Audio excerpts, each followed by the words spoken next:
Praise lord. దేవుని నామానికి వందనాలు. ఈ పగటి వేళ దేవుని సన్నిధిలో ఉపవాసంతో వెలికి తీరడానికి దేవుడు మనందరికీ కల్పించిన గొప్ప భాగ్య తరగతిని బట్టి దేవునికి స్తోత్రం.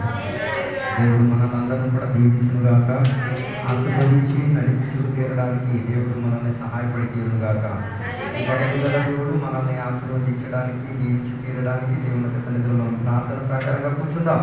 దేవుడు మన మధ్యలో గొప్ప కార్యాలు చేసుకుంటూ మనల్ని నడిపించుకుంటున్నాడు. పోయిన రోజు దేవుని వాక్య భాగంలో నుంచి నేను చెప్పు వచ్చిన విషయాన్ని మరలా నేను చెప్పాలనుకుంటున్నాను. సంఘానికి కలిగి ఉన్న శ్రేష్టత గురించి బైబిల్ ఏం చెప్పుచున్నదో దాని గురించి సంఘ బిడ్డలు అవగాహన కలిగిన వారిగా మారి తీరాలి. లేకపోతే ఆత్మిక జీవితములు మనం ఎదుగుదలకు తీరడానికి అభ్యంతరం కలిగి తీరేట్టుగా మారి తీరుతాయి. పోయిన రోజు దేవుని యొక్క వాక్య భాగంలో నుంచి మనం నేర్చుకోవడం జరిగింది. సంఘం ప్రత్యక్ష సంఘం లేకపోతే లోకల్ సంఘం అని చెప్పాను. అదే రీతిగా ప్రపంచ వ్యాప్తిలో ఉన్న సంఘం గురించి నేను చెప్పాను. సంఘం అన్న దానిని యేసయ్య రక్తం ద్వారా కొనబడి ఉన్నది. యేసయ్య బహుమూల్య రక్తాన్ని ఇచ్చి కొనుక్కున్నది సంఘం అని నేను చెప్పాను. తర్వాత నేను చెప్పిన మాట, సంఘ బిడ్డలు ఒకరొకరిని బలపరుచుకునే వారిగా మారి తీరాలి. ఒకరొకరిని ఏం చేయాలి, హెచ్చరించే వారిగా మారి తీరాలి. సంఘ బిడ్డలు ఆ రీతిగా ప్రయత్నంలో కొనసాగడానికి ప్రయత్నం చేస్తూ తీరాలి. అంతటితో సరిపోదు, సంఘ బిడ్డలు ఏం చేయాలి, ఒకరొకరికి చేయూతనిచ్చే వారిగా మారి తీరాలి. అదే నేను చెప్పాను. ఆ తర్వాత నేను చెప్పిన మాట, సంఘానికి ఉన్న పునాది యేసుక్రీస్తు వారే. సంఘ బిడ్డలకు దేవుడు తాళాన్ని దేవుడు ఇచ్చారని నేను చెప్పాను. సంఘ బిడ్డలు తాళం కలిగిన వారు. సంఘ బిడ్డలు ఏం చేయాలి, తాళం కలిగి ఉన్న వారిని మాత్రమే దేవుడు అడిగి తీరుతారు. తర్వాత నేను చెప్పిన ఒక మాట, సంఘ బిడ్డలు సంఘములో ఏమైనా పెద్దరికం వహించేవారిగా ఉండి తీరాలి. ఆ విషయాలన్నీ కూడా నేను చెప్పడం జరిగింది. ఈ పగటి వేళ దేవుని యొక్క వాక్య భాగంలో మనం చూద్దాం. సంఘానికి కలిగి ఉన్న శ్రేష్టతలో తర్వాత చెప్పిన మాట మనం చూద్దాం. బైబిల్ గ్రంథాన్ని మనం తెలుసుకుందాం. నేను చెప్పిన బైబిల్ గ్రంథం గలాతీ పత్రిక 2వ అధ్యాయం 8వ వచనం చెప్తున్న మాట వినండి. గలాతీ పత్రిక 2వ అధ్యాయం 8వ వచనం. మరియు నా ప్రయాసం వ్యర్థమేమోను లేక వ్యర్థము పోయినదేమో అని నేను అన్య జనులలో ప్రకటించుచున్న సువార్త వారికి ప్రత్యేకముగా ఎన్నికైన వారికి విశాలపరచతిని. చాలు, అక్కడ చదివిన వాక్య భాగంలో మనం చూడగలిగి తిరుగుతున్నాం. పేతురు దేవుని యొక్క వాక్యాన్ని దేవుడు చెప్పిన ప్రణాళికగా ఎవరి దగ్గరికి వెళ్ళారు, అన్యుల దగ్గరికి వెళ్ళి దీని వాక్య సందేశాన్ని అందించినట్టుగా బైబిల్ చెప్తున్నది. దాని అర్థం దేవుని యొక్క బిడ్డలు సంఘముగా గుంపు కూడడం మాత్రం కాదు, అన్యుల దగ్గరికి వెళ్ళి ఏం చేయాలి, దేవుని యొక్క సందేశాన్ని వారికి బోధించుకు తీరాలి. పేతురు ఒక యూదుడు కాబట్టి ఆయన అనుకున్నారు, యూదులు మాత్రమే దేవునికి ఎరిగి తీరితే బాగుంటది, యూదులు మాత్రం దేవునికి నమ్మితే మాత్రం చాలు అన్న రీతిగా ఆయనకి ఏమై ఉండి తీరింది, మనస్తత్వం కలిగి ఉండి తీరింది. కానీ దేవుడు దానిని ఎరగొట్టేసి ఆయనకి చెప్పినంత మాట, నువ్వేం చేయాలి, అన్యుల దగ్గరికి కూడా వెళ్ళి తీరాలి. దేవుడు ఆశించేది అందరూ కూడా సంఘములో ఏమై ఉండి తీరాలి. అన్యులు అందరూ దేవుని యొక్క సంఘానికి ఏమై ఉండి తీరాలి, పునాదిగా మారి తీరాలి, లేకపోతే సభ్యుడిగా మారి తీరాలి. తర్వాత చెప్తున్న మాట ఎఫెసీ పత్రికలో మనం చూడవచ్చు. 2వ అధ్యాయం 20వ వచనంలో చెప్పబడుచున్నది, సంఘానికి ఉన్న సంఘానికి ఉన్న మూలరాయి యేసుక్రీస్తు వారు. ఆయనకు మించి, ఆయనని వదిలి, ఆయనతో ఏ రీతి కలిగిన అనుబంధం లేకుండా, ఏ రీతి కలిగిన కట్టుబాటు ఏమై తీరదు, నిలకడత్వం కలిగి ఉండి తీరదు. అందుకే యేసుక్రీస్తుని ఆధారం చేసుకొని మన వాక్య సందేశాలు యేసుక్రీస్తుకి ఆధారమై ఉండి తీరాలి. ప్రజలు యేసుక్రీస్తుని ఫాలో అయ్యేటట్టు ఉండి తీరాలి. యేసుని బేస్ చేసుకొని వారి ఆత్మీయ జీవితం నిలకడత్వం కలిగి ఉండి తీరాలి. చాలా మంది సంఘ బిడ్డలు దేవుని విడిచి తీరడానికి ఉన్న కారణం ఏంటిది అంటే, ఒకప్పుడు దేవుని పునాదిగా చేసి తర్వాత యేసయ్యను పునాదిగా చేయకుండా వారి అవసరాలను పునాదిగా చేర్చుకోవడం వలన వారు దేవుని విడవడం జరిగింది. స్వస్థత కోసం వచ్చారు, స్వస్థత దొరికింది. తర్వాత అనారోగ్యత కలిగిన స్థితిగతి వచ్చినప్పుడు దేవుని విడిచిపెట్టి తీరేద్దరు. దాని అర్థం వారు దేనిపైన వారి జీవితాన్ని కట్టుకోలేదు, క్రీస్తు అన్న బండరాతి పైన వారి జీవితాన్ని కట్టుకు తీరలేదు. అందుకే అక్కడ వాక్యం చెప్పుచున్న మాట, క్రీస్తు అన్న పునాది పైన ఏమై తీరాలి, మనం కట్టడాలను కట్టుకు తీరాలి. తర్వాత అపోస్తల క్రియలు మనం చదవగలిగినప్పుడు 2వ అధ్యాయం చదివించిన మాట, మొదటిగా సంఘం, కొత్త నిబంధన సంఘం యొక్క ప్రారంభం అపోస్తల క్రియ 2వ అధ్యాయంలో మనకి కనబడుతున్నది. అపోస్తల క్రియ 7వ అధ్యాయానికి వచ్చినప్పుడు దాని 36వ వచనం నుంచి కిందగా చదివినప్పుడు మనం చదివిన మాట మీరు చూడండి. అపోస్తల క్రియ 7వ అధ్యాయం 36వ వచనం.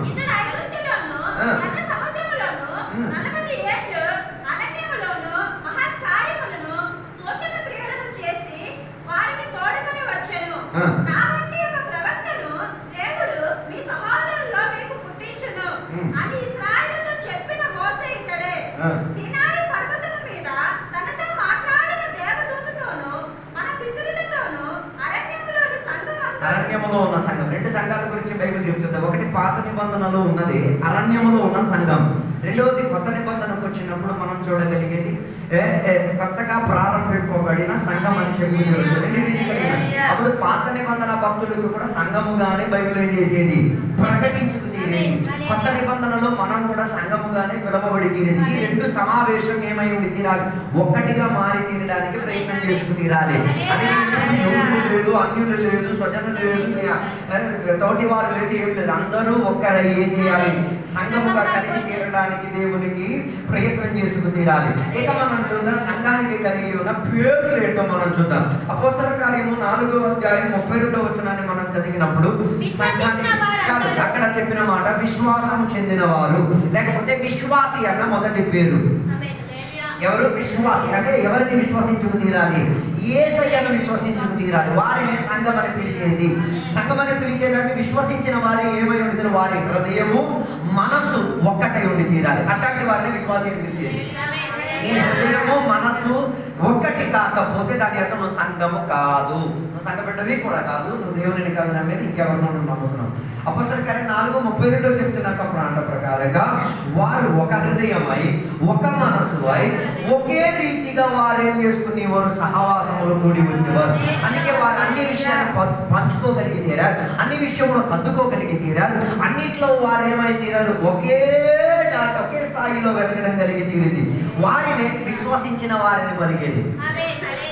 ఎలా మంది అనుకుంటారు విశ్వాసి అని చెప్తే అందరూ విశ్వాసి కారు. అందరూ విశ్వాసి అయినప్పుడు ఏమైతే లేదు, ఒక్క మనిషి. అందుకే బైబిల్ చెప్తున్నా మాట, ఒక్కసారి మనకి బాప్తిజం, ఒక్కసారి మనకు అప్పగింపబడిన రక్షణ, ఒక్కసారిగా దేవుడు మనకి ఇచ్చిన ఆత్మాభిషేకం, ఒక్కసారిగా దేవుడు మనకి ఇచ్చిన పరలోకం, ఒక్కసారిగా దేవుడు మనకు అప్పగించిన వాక్యం అన్నీ ఒక్కటై తీరినప్పుడు మన మనసు హృదయం కూడా ఏమై తీరాలి, ఒక్కటై తీరాలి. అలా ఒక్కటైన వారిని మాత్రమే విశ్వాసి అని మనం పిలుచుకోగలిగి తీరాలి. అందుకే విశ్వాసులు అందుకే మొదటి కాల శతాబ్దిలో ఉన్న సంఘ బిడ్డలు అన్ని విషయం పంచుకోవడానికి వారికి మనసు ఉంది. ఇప్పుడు పంచుకోవడానికి దేవుని బిడ్డలకు మనసు లేదు, దోచుకోవడానికి మనసు ఉంది.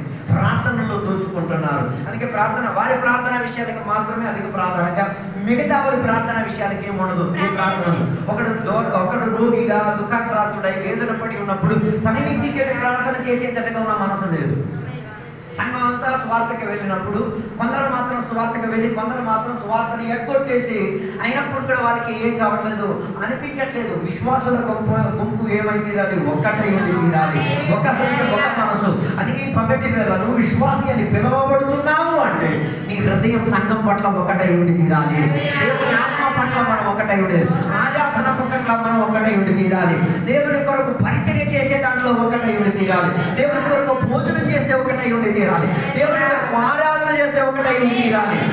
ఒకవేళ నీ మనసు హృదయం ఒక్కటి కాకపోతే ఈ పగటి వేళ పశ్చాత్తాపపడి దేవుని దగ్గరికి వచ్చి నీ మనసును సరిపరచుకో. అలాగైతే విశ్వాసి అని పిలవబడి తీరొచ్చు. అందుకే విశ్వసించిన వారు ఎవరైనా యేసయ్యని విశ్వసించిన వారు యేసయ్య మనసు కలిగిన వారి తీరుతారు. యేసయ్య హృదయ వేదనను అర్థం చేసుకోగలిగే వారిగా ఉంటారు. అందుకే కదా ఒకసారి యేసయ్య శిష్యులలో ఒక మాట వచ్చింది. ఎవరు పెద్దరికం వహించిన వారు అన్న రీతిగా ఒక మాట వారిలోకి వచ్చి తీరింది. వారు అనుకున్నారు మేము పెద్దోళం అని. కానీ యేసయ్య వారికి చెప్పిన మాట ఏంటో తెలుసా? యేసయ్య వారికి చెప్పిన పెద్దరికం కాదు, చిన్నరికమై తీరడానికి మనసును ఏం చేసుకుని తీరాలి, తయారయ్యారు. అందుకే యేసయ్య ఒక ఉదాహరణ చూపించి చెప్పారు, ఈ పసి పిల్లలుగా మీరేం చేయాలి, మార్పు చెంది తీరాలి. అందుకే పసి పిల్లల మనసు ఒకటి, పసి పిల్లల యొక్క హృదయం ఒకటి. పసి పిల్లలు ఏం చేసినా మళ్ళీ దానిని తలుచుకొని ఏం చేయరు, దానిని ప్రతినిధిగా ప్రయత్నం చేసుకుని తీరాలి. అందుకే పిల్లల మనస్తత్వంలోకి మనం ఏం చేయాలి, మార్పు చెందేసి తీరాలి. ఈ పగటి వేళ నువ్వు సంఘానికి సభ్యుడై ఉండి తీరి దేవుని నమ్మి విశ్వాసిగా మారి తీరితే మాత్రం సరిపోదు. నీ మనసు హృదయం దేవుని కొరకు ఏమై ఉండి తీరాలి, ఒక్కటై ఉండి తీరాలి. అందుకే పగటి వేళ పరిశోధన కలిగి హృదయం ఎలాంటిగా ఉంది. అందుకే బైబిల్ చెప్తున్న మాట, హృదయం అన్నిటికన్నా ఘోరమైనది, హృదయం లోపల లోపల నుండి అన్ని రీతి కలిగిన చెత్త బయటకు వచ్చి తీరేది. అందుకే హృదయాన్ని దేవుడు శుభ్రపరిచేది, హృదయాన్ని దేవుడు శుద్ధిపరిచి తీరేది. శుద్ధీకరణ హృదయం లోపల జరిగి తీరేది. కారణం అందు లోపల చెత్త ఉన్నది కాబట్టి. అలాగే ఈరోజు ఆ హృదయాన్ని ఎవరికి అప్పగించుకు తీరాలి? దేవుడికి అప్పగించగలిగేది. అందుకే బయట చెప్తున్నమాట, యేసుని రక్షకునిగా అంగీకరించి హృదయములో విశ్వసించుకొని నోటులాగా పలికి తీరాలి. హృదయములో ఏమి రహస్యం ఉంచి తీరేవో అదే బహిరంగంగా నీ మాటలుగా బయటకు వచ్చి తీరేది. యేసయ్యను రక్షకునిగా హృదయంలో నమ్మి తీరితే నీ నోరు యేసయ్యకే కనపరిచి తీరేది. నీ పెదవులు దేవునికి ఆరాధన చేసి తీరేది. నీ పెదవులు దేవుని గురించి స్వార్థ చెప్పి తీరేది. హృదయం నిండలేకపోతే నువ్వు స్వార్థ చేయట్లేదంటే దాని అర్థం లోన ఏం నిండలేదు. నువ్వు అన్ని భాషలు చెప్పట్లేదంటే దాని అర్థం లోన ఆత్మ నిండుదల రాలేదు. అందుకే ఏమి రావట్లేదు, మరి నానా భాషలు నీలో రావట్లేదు. నీ లోపల ప్రవచనము నిండలేదు, అందుకే ప్రవచనం బయటికి రావట్లేదు. నీలో ప్రేమ నిండలేదు, అందుకే ప్రేమ రావట్లేదు. నీలో ఓర్పు నిండలేదు, అందుకే ఓర్పు రావట్లేదు. నీలో సహనం నిండలేదు, అందుకే సహనం రావట్లేదు. అందుకే దేవుని బిడ్డలు విశ్వసించిన జనాంగం ఏమై ఉండి తీరాలి? హృదయాన్ని ఏకపరచుకు తీరాలి, మనసులను ఏకపరచుకు తీరాలి. అన్నింటినీ కూడా సర్దుకోగలిగేటట్టుగా ఉంది. అలాంటి వారిని ఏమని పిలిచేది? విశ్వాసి అని పిలుచుకు తీరేది. అందుకే కదా అపోస్తలుల క్రియ 5వ అధ్యాయం 14వ వచనంలో చదివినప్పుడు మనం చూడొచ్చు, ప్రజలు వారిని ఘనపరచుచుండిరి, పురుషులను స్త్రీలను అనేకులు మరి యొక్క వాగ విశ్వాసులై ప్రభు పక్షమున చేర్చబడిరి. అందుచేత పేతురు వచ్చుచుండగా జనులు రోగులను వీధుల్లోనికి తెచ్చి వాళ్ళు ఎవరి మీదైనను అతని నీడైనను పడవల్లని. చాలు, అక్కడ చదివిన వాక్యంలో మనం చూడొచ్చు, సంఘ బిడ్డలకు నా మనసు మీరు చూడండి, వారు సమాజముగా ఎక్కడ కూడేవారు? సంఘములో కూడేవారు. కానీ వీధికి వచ్చినప్పుడు వారికి కూడా సంఘ వేదికను తయారు చేసుకు తీరడానికి రోగులను ఏం చేసుకోగలిగి తీరారు? వీధిని కడ చేసుకోరాగలిగి తీరారు. పేతురు నడిచి వెళ్తూ ఉండగా వారి మీదకి ఎవరి నీడ పడడం జరిగింది? పేతురు నీడ పడగడం జరిగి తీరింది. దాని వలన స్వస్థతలు జరిగి తీరింది. ఏమర్థమైంది మీకు? సంఘ బిడ్డలు సంఘం లోపల దేవా దేవా దేవా ఆరాధన చేయడం కాదు, వీధి లోపల కూడా ఏం చేసుకోగలిగి తీరాలి? ఆరాధించుకు తీరడానికి అవకాశం తెరవగలిగింది. నువ్వు గోడ లోపల ఒదిగి ఆరాధన చేసేసి వీధిలో చేయలేకపోతే నీ రక్షణ నేను పరిశోధిస్తాను. నేను నమ్మట్లేదు నువ్వు నిజంగా రక్షణ పొందావని, నేను నమ్మట్లేదు నిజంగా నువ్వు ఆత్మశక్తి పొందావని, నేను నమ్మట్లేదు. కారణం ఏంటిది? అది సహకరించట్లేదు. అందుకే ఇక్కడ చెప్పిన సంఘ బిడ్డలు వారు రోజుకు రోజుకు అభివృద్ధి చెందడానికి కారణం, సంఘంలోన అభివృద్ధి చెందాలంటే బయట సంఘానికి ఏముండి తీరాలి? ప్రజల తట్లు ఐక్యత ఉండి తీరాలి. ప్రజల యొక్క రోగానికి చికిత్స ఇచ్చి తీరగలగాలి. ప్రజలకు నీకున్న అభిషేకాన్ని వ్యాపారింపగలిగి తీరాలి. ప్రజలకు నీకున్న విశ్వాసం వారికి ఏమి? అందుకే కదా వీధిలో ప్రజలు ఎక్కడ పడుకోబెట్టారు? రోగి అయితే మంచాల నుంచి దగ్గర, రోగి తీరితే ఇంట్లో నుంచి బయటికి రాదు, రోగి తీరితే ఆసుపత్రి నుంచి బయటికి రాదు. కానీ వీళ్ళు ఎక్కడికి వచ్చారు? వీధిలోకి వచ్చేసి పేతురు నడిచి వెళ్ళినప్పుడు వారి నీడ తగిలినప్పుడు చూస్తారు. అంటే ఆ సంఘ బిడ్డలు ఏ రీతిగా ప్రజలకి నమ్మించారు ఆ గురించి. దాని అర్థం వారికి ఎంత మాత్రం అంటే మాస్టర్ గారు వచ్చి చెయ్యించక్కర్లేదు, సేవకుడు వచ్చి మీ కొరకు ప్రార్థన ఆయన నీడ తాకితే చాలు తీర్చు. అంటే ఆ విశ్వాసం వారి నుంచి ఏమైతే నీడలో నుంచి పారేది. ఈ పగటి వేళ విశ్వాసము లోపల ఉండి తీరితేనే ఇతరులకు ఏమైతే పనికి తీరేది. నీ పేరు విశ్వాసియే, కానీ విశ్వాసం నీలో నుంచి బయటికి రాలేకుండా నువ్వు విశ్వాసం కాదు, కేవలం పేరెట్టుకే తిరుగుతున్నావు. అందుకే మొదటి పేరు విశ్వాసుల పేరు విశ్వాసి అని పిలువబడిన వారి విశ్వాసం ఉన్నవారు కాబట్టి, వారి మనసు ఒక్కటైనది కాబట్టి, వారి హృదయాంశాలు ఒక్కటై తీరినది కాబట్టి వారి లోపల ఉన్న విశ్వాసాన్ని ఇతరుల మీదకి ఏం చేసుకోగలిగి తీరా అప్పగించుకోగలిగి. అందుకే వారి మీద నీడ తాకుతూ ఉండగా రోగులు స్వస్థత పొంది తీరా, రోగులు విడుదల పొంది తీరేవారు, వారి యొక్క రోగాలు వారిని విడిచిపెట్టి తీరేది. అదే రీతిగా విపరీత జనసంఖ్య వీధుల్లో పొందకొచ్చి విశ్వాసాన్ని పొంది తీరేది. చెప్పి రావడానికి ఉన్న ఉద్దేశం విశ్వాసి విశ్వాసి అని పిలుచుకోవడం మాత్రం కాదు, ప్రజలకు అర్థం అవ్వాలి నీలో విశ్వాసం ఉన్నది. బయట ఉన్న వాళ్ళకి అర్థమై తీరాలి నీలో విశ్వాసం ఉన్నదని. రెండోదిగా బైబిల్ చెప్తున్న మాట అపోస్తలుల క్రియలో 9వ అధ్యాయం 13వ వచనాన్ని చెప్పినప్పుడు అక్కడ రెండోదిగా సంఘటనలు పిలిచిన పేరు ప్రభువా ఈ మనుష్యుడు యెరూషలేములో నీ పరిశుద్ధులకు ఎంతో కీడు చేసి. రెండో పేరు పరిశుద్ధతకు అంకితం కలిగిన వారు, లేకపోతే భక్తులు అని చెప్పవచ్చు. మొదటి పేరు విశ్వాసులు అని పిలువబడినప్పుడు, రెండోదిగా ఉన్న పేరు ఎక్కడున్న పరిశుద్ధులు, యెరూషలేములో ఉన్న పరిశుద్ధులు. అంటే ఏ పట్టణంలో మీరు నివసిస్తున్నారో ఆ పట్టణానికి మీరేమై ఉండి తీరాలి, భక్తులుగా ఉండి తీరాలి, పరిశుద్ధులుగా ఉండి తీరాలి. అపోస్తలుల 9వ అధ్యాయం మనం చదివినప్పుడు మనం చూడొచ్చు, పౌలు అన్నవాడు దేవుని, సౌలు అన్నవాడు పౌలుగా మారడం మునుపు ఏం చేసేవాడు, సంఘాన్ని, సంఘపడ్డలని, అభిషేకులని ఎంతగా ఏం చేసేవాడు, చిత్రహింసలు పెట్టేవాడు, చెప్పేవాడు, కొట్టేవాడు, దాడి చేసేవాడు. కానీ అట్లాంటి ఒక మనిషిని దేవుడు ఏం చేస్తున్నారు, పట్టడం జరిగింది. దేవుడు ఆయనను ఏం చేశాడు, ఆయన తాకి తీరడం జరిగింది. దాని వలన ఏమై తీరింది, ఆయనను దేవుడు అరెస్ట్ చేయడం జరిగి తీరింది. ఆ అరెస్ట్ చేసిన సందర్భమున కనుదృష్టి పోయి గది లోపల కూర్చున్న సందర్భమున ఇంకొక సేవకుడికి దేవుడు చెప్తున్న మాట, లెగిచి బయలుదేరుము అని పంపించిన ఆ సందర్భంలో దేవుడు అనన్యాకి పిలిచిన ఒక మాట, యెరూషలేములో ఉన్న భక్తుడని. హల్లెలూయా. ఒకడు హాని చేశాడని తెలిసి ఆయన విడిపించుకు తీరడానికి ఇంకో భక్తుడిని దేవుడు ఏం చేసి తీరుతున్నాడు, లేవనెత్తి తీరుతున్నాడు. ఒక భక్తుడే ఇంకొక భక్తుడికి ఏమిచ్చి తీరేది, భక్తిని ఇచ్చుకోగలిగి తీరేది. కేవలం మనం దేవునికి ఆరాధన చేస్తే మాత్రం సరిపోదు, మన భక్తి ఇతరులకు కూడా ఏమై ఉండి తీరాలి, పనికొచ్చే మాదిరిగా ఉండి తీరాలి. కొరింథీ సంఘ బిడ్డలకు పౌలు గారు పిలిచినప్పుడు వారిని పిలిచే ఒక విధానం మీరు చూడండి. మొదటి కొరింథీయులకు రాసిన పత్రిక 1వ అధ్యాయం 2వ వచనం చెప్తున్న ఒక మాట మీరు చూడండి. కొరింథీలో ఉన్న సంఘ బిడ్డలకు, దేవుని సంఘమునకు అనగా క్రీస్తునందు పరిశుద్ధపరచబడిన వారే, సంఘ బిడ్డలకి పిలిచిన పేరు క్రీస్తునందు పరిశుద్ధపరచబడిన భక్తులు, లేకపోతే క్రీస్తునందు విడిపింపబడిన. సంఘ బిడ్డలకి ఎవరు పిలుస్తున్నారు, పౌలు పిలిచిన.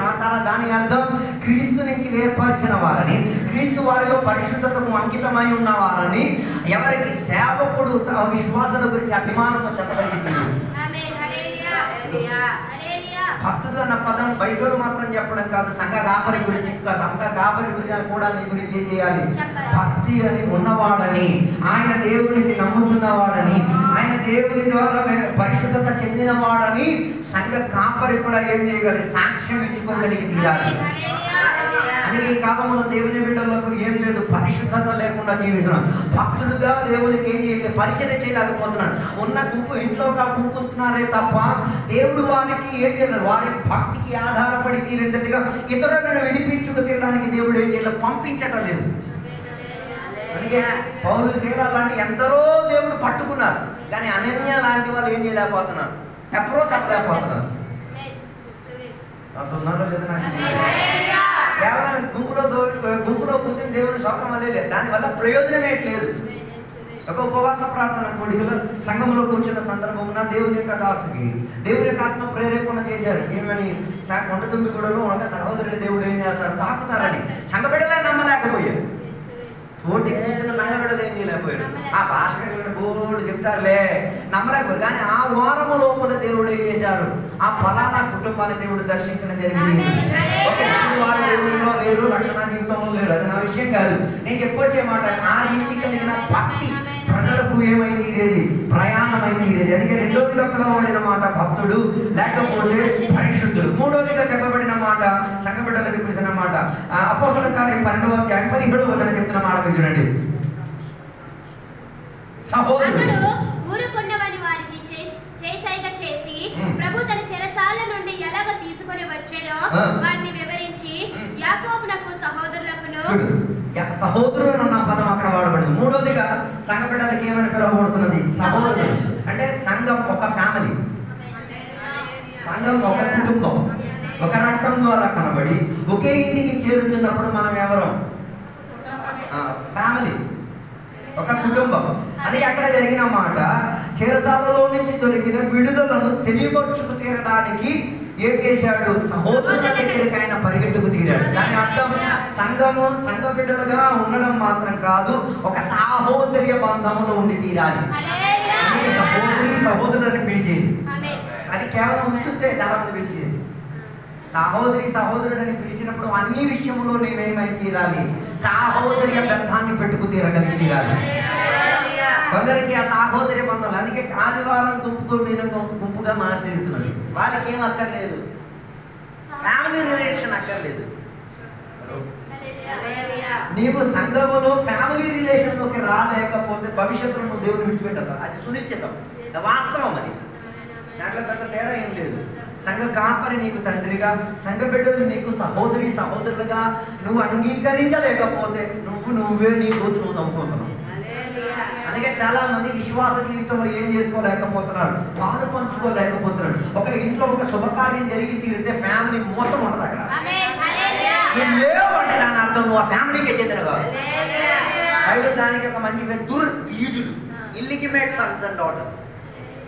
దాని అర్థం ఆ అయ్యకి ఆ అమ్మకి పుట్టలేదు, ఆ అయ్య అమ్మతో నీకే సంబంధం లేదు. కేవలం దేనికి తిరుగుతున్నావు? ఆ అయ్య అమ్మ ఆస్తిని దోచుకోవడానికి మాత్రం తిరుగుతున్నావు. వాళ్ళని దుర్బీజులు. మరి నువ్వు దుర్బీజులైతే ఈరోజు ఆ బీజాన్ని మార్చేసుకుని అసలు బీజంలోకి వచ్చేసి నాకు ఫ్యామిలీ కావాలి, నాకు సహవాసం కావాలి, సంఘం నాకు ఒక కుటుంబం, సంఘం నాకు ఒక అనుబంధాన్ని కేంద్రం, సంఘం లోపల నాకు అందరూ సహోదరి తోటి సహోదరులకు మన రిపోర్ట్స్ అన్ని చెప్పగలిగి తీరాలి, మన వేదనలను చెప్పగలిగి తీరాలి, మన నొప్పిలను చెప్పగలిగి మన ఆనందం. రోజు ఈ చర్చి ప్రారంభించిన దినమున ఒక పాస్టర్ గారు చెప్పారు, పలానా పాస్టర్ గారు కూడా పిలవండి. నేను నాకు ఇష్టం లేకుండా నేను ఆయన ఏం చేశాను, పిలిచిన తర్వాత పాస్టర్ గారు ఇంటికి వచ్చింది. నేను నా దుఃఖంలో రాలేదు వాడు, నా ఆనందంలో రాకూడదు. నేను వేదన పడిన చర్యలో నా మంచం కాడకు వచ్చి నా కన్నీరు తొడవలేనోడు, నా ఆనంద చర్యలో నాతో వచ్చి డ్యాన్స్ ఆడకూడదు. మీరే సిద్ధాంతం నమ్ముతున్నా నాకు తెలియదు. నా వేదనలో రాలేని మనిషి, నా దుఃఖంలో రాలేని మనిషి నా సహోదరే కాదు. వాడు నా ఆనందంలోకి వచ్చి నా కానుక తీసుకెళ్ళిపోతే ఏం ఆనందం? హలో లేరు అనమాట. కొంత కష్టం ఇది, అరగడానికి కొద్దిగా కష్టం. దాని అర్థం కష్టములో, దుఃఖములో, వేదనలో, కన్నీరులో, ఆనందము, అన్ని వేళలో సహోదరులు ఏమై ఉండేది? ఒక ఫ్యామిలీగా ఉండేది. నీకు ఒక ఫ్యామిలీగా ఉన్న ఒక చర్య ఇచ్చి తీరుతున్నది. అందుకే సహోదరులు అన్న పదం ఉపయోగించబడి తీరుతున్నది. సగబిడ్డలు సహోదరులుగా ఏమై ఉండి తీరాలి?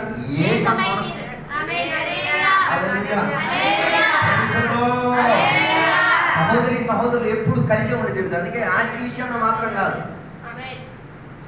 ధన విషయంలో మాత్రం కాదు, సహోదరులు అన్ని విషయంలో మనం ఏమైనా తీరాలి. సహోదరులు అన్ని విషయం పంచుకోగలిగి తీరాలి. కొందరు ఫ్యామిలీ అని చెప్తున్నారు, రహస్యాలు ఉంచుకుంటున్నారు. You are no more a family. నువ్వు ఫ్యామిలీయే కాదు.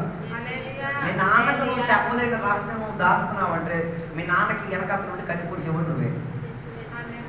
నీ పిల్లలు నీతో రహస్యం పంచుకోలేకపోతున్నారని దాని అర్థం వారు నిన్ను రేపు అమ్మప్ప కత్తిపొడి చేస్తారు. కారణం ఏంటిది? రహస్యాన్ని చెప్పుకోలేకపోతున్నారు. అంటే ఆడ కుటుంబానికి ఏం ఒక ఫ్యామిలీగా నమ్మట్లేదు. తన నాన్నగా మాటకే అంటున్నాడు, ఊరికినే అంటున్నాడు. దానితో ఏం లేదు, ఏ అనుబంధం లేదు. అందుకే చాలా కుటుంబాలు సంఘంలో పాడైపోవడానికి ఉన్న కారణం సాహోదర్య బంధం లేదు.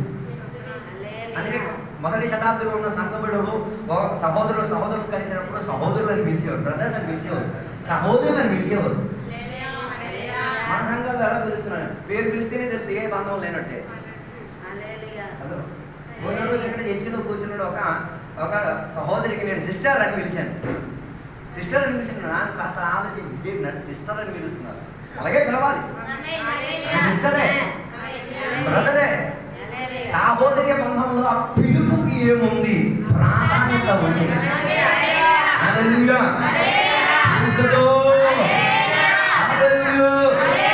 రోమపత్రిక 1వ అధ్యాయం 13వ వచనంలో సహోదరులకు సంఘ కాపరైన పౌలు ఇచ్చిన హెచ్చరిక ఒకటి చూడండి, 1:13.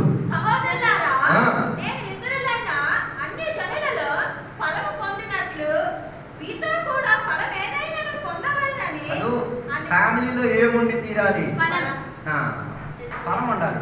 అందరికి ఫ్యామిలీయే కానీ ఏం లేదు, తెప్పడానికి ఏంటి లేదు. హలో, మన ఒక పాస్టర్ గారు కొడుకు చనిపోయారు, చిన్నోడు చనిపోయాడు, పెద్దోడు మాత్రం ఆయన నాన్నలాగా అన్ని పనులు ఏం చేస్తున్నాడు, చేయించుకొని చేస్తున్నాడు. ఆయన ఏ విషయంలో ఈ విషయంలో బాధ్యత తీసుకుంటున్నాడు. తన తోటి కుటుంబీకులు కూడా దాన్ని ఏం చేయట్లేదు, పట్టించుకోవట్లేదు. దాని అర్థం సంఘం విడుదలు ఒక ఐక్యతలో ఉండి తీరి ఏం చేయాలి? ఫలం ఉండేవారిగా మారి తీరాలి, బలపరిచే వారిగా మారి తీరాలి, ఒక్కొక్కరికి ఆత్మీక కృపావరాలను పంచుకునే వారిగా మారి తీరాలి. ఈ ఫ్యామిలీ సహోదరి బంధంలోకి రండి, సహోదరులని పిలువబడినది మూడోదిగా. తర్వాత బైబిల్ చెప్తున్నట్టు మాట నాలుగోదిగా అపోస్తల క్రియ 11వ అధ్యాయం 26వ వచనం చెప్తున్న మాట ప్రకారం వారు కలిసి ఒక సంవత్సరం అంతయు సంఘంలో ఉండి బహుజనులకు వాక్యమును బోధించిరి. మొట్టమొదట అంతియోక్యలో శిష్యులు క్రైస్తవులు అనబడిరి. నాలుగో పేరు ఏమని? క్రైస్తవులు. అది మనం పిలుచుకునే పేరు కాదు. బైబిల్ మనల్ని చూసి ఏం చేయాలి? క్రైస్తవుడు అని పిలవాలి. దాని అర్థం, క్రైస్తవుడు అన్న పదానికి అర్థం క్రీస్తును అనుసరించిన వాడు, క్రీస్తు పోలికలో నడిచిన వాడు, క్రీస్తుగా జీవించిన వాడు, క్రీస్తు స్వభావం కలిగిన వాడు, క్రీస్తే మాకు కనబడుతున్నట్ట ఉన్నాడు. మనం ఉత్తునే రాసేతను క్రైస్తవుడని ఏ స్వభావం ఉండదు. హలో, ఏంటి మీ జాతి? క్రిస్టియన్. ఏంటి క్రిస్టియన్? మనం అక్కడ పేరు కూడా ఏం చేయకూడదు, రాయకూడదు. రాయడానికి మనం హక్కుదారులం కాము. కారణం ఏంటి? మనల్ని పిలుచుకునే పేరు కాదు క్రిస్టియన్ అని. క్రీస్తులో ఉన్నవాడిని మనం పిలుచుకునేవాడు కదా. ఇద్దరు నేనే పాస్టర్ అని తిరిగితే ఇంకేంటి లాభం? నా గురించి నేనే ప్రకటిస్తే ఇంకా మిగతా వాళ్ళు ఎందుకు? అర్థం కాదు. నేనే మంత్రి నేను ప్రకటించాను. మీరు నా పని చూసి నువ్వు చెప్పాలి, నువ్వు మంత్రి అని. నా పని చూసి చెప్పాలి, నువ్వు మాస్టర్ అని. నా ఆరాధన నువ్వు ఆరాధన చేసిన వాడు. నా జీవిత సేవను చూసి నువ్వు చెప్పాలి, అన్యులు చెప్పాలి. It's a matter of testimony. సాక్ష్యం, ప్రజలిచ్చే సాక్ష్యం ఏమని? క్రీస్తు ఆయనలో ఉన్నాడు, క్రీస్తు మా మధ్యలో సంచరించుతున్నాడు, క్రీస్తు పోలిక ఆయనలో ఉన్నది. మొదటిగా అంతోక్యలో ఉన్న సంఘ బిడ్డలు శిష్యులని ఏమని పిలిచారు? క్రైస్తవులని పిలవబడి. దాని అర్థం ఆయన చూచిన క్రీస్తు, ఏడి 2వ శతాబ్దిలో జీవించి మరణించిన క్రీస్తు నేడు కూడా మన ఊళ్ళో అంతోక్యలో ఉన్నాడు. నేను ఈయనని మేము సిలువేసేస్తే ఆ క్రీస్తే ఈ క్రీస్తులా మాత్రం కనబడతాడు. ఆ యేసుని సమాధిలో పెట్టినట్టుగా ఈ మనిషిని పెడితే వీడు కూడా క్రీస్తులా.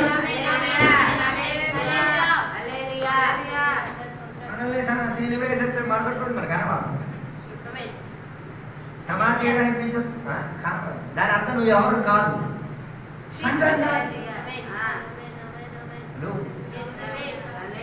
సంఘమై ఉన్నవారు ప్రజలు మనల్ని ఏమని పిలిచేది?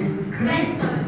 అపోస్తలుల 26వ అధ్యాయం 28వ వచనంలో పౌలు అగ్రిప్పకు సువార్తను అందించిన తర్వాత, సువార్త అంతా వినిన తర్వాత అగ్రిప్ప రాజు చెప్పిన ఒక మాట చూడండి. 26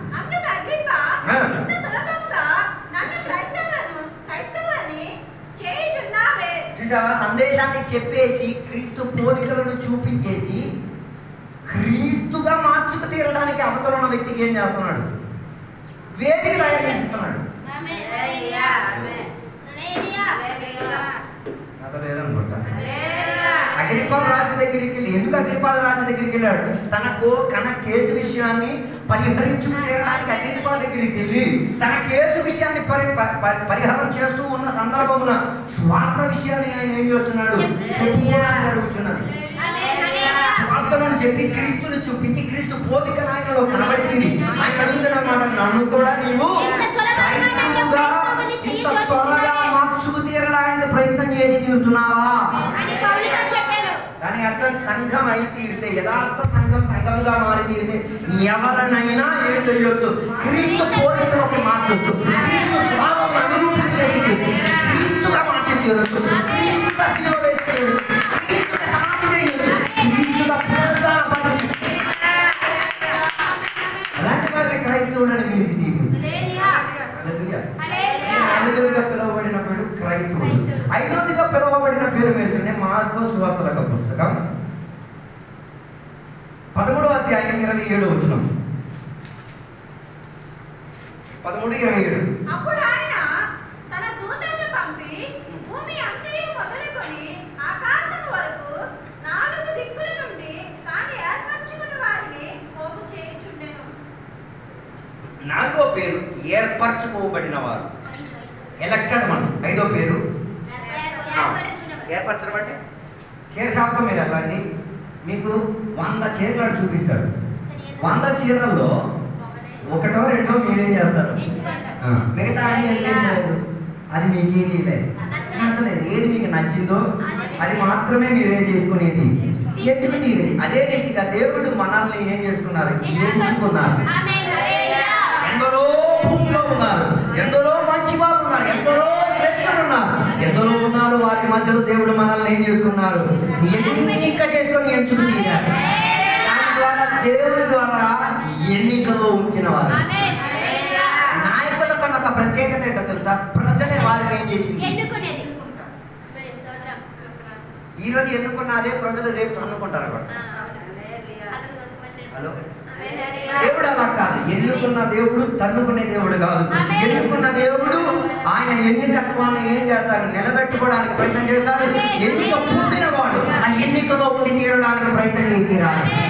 అందుకే పాఠశాల చెప్పేసుకో, దేవుడు నన్ను ఎన్నుకున్నాడు, దేవుడు నన్ను వేరుగా తీసుకున్నాడు, దేవుడు ఆయన కొరకు నన్ను అంకితంగా ఎంచుకున్నాడు. ఆయన వాడిని, ఆయన చేతిలో నుంచి నన్ను ఎవరు ఏం చేయలేదు, తోచుకు తీరలేదు. దేవుడు మనల్ని ఏం చేసుకున్నాడు, ఎంచుకున్నాడు, ఎన్నికలో తీసుకొచ్చాడు. దేవుడు ఎన్నిక పరిచిన దానిని ఎవరు కూడా ఏం చేయలేదు, చెదరగొట్టి లేదు, దూరపరచలేదు, అవమానపరచలేదు, ధృవీకరించలేదు. ఆయన ఎన్నుకున్న దానిని ఎన్నుకునేటట్టుగా ఉంది దీనేది. మందిర నిర్మాణము గురించి ఏ రాయలు నిషేధించారు, అదే రాత్రి దేవుడు ఏం చేశాడు, ఎన్నుకొని పునాదిగా దానికి ఉన్న మూల రాయిగా దేవుడు మార్చుకున్నాడు. నువ్వు పనికిరాని వ్యక్తివి, నువ్వు ఉపయోగస్తుడైన వ్యక్తివి, నీ లోపల ఏ సుగుణము లేదు, నీ లోపల ఏ మంచితనము లేదు, కానీ దేవుడు నిన్ను సంఘముగా పిలిచి ఎన్నుకున్నాడు. రోమాపత్రికలో 8వ అధ్యాయం 33వ వచనంలో ఆయన చెప్తున్న మాట మీరు చూడండి, దేవుని ద్వారా ఎన్నిక పొందిన వారు,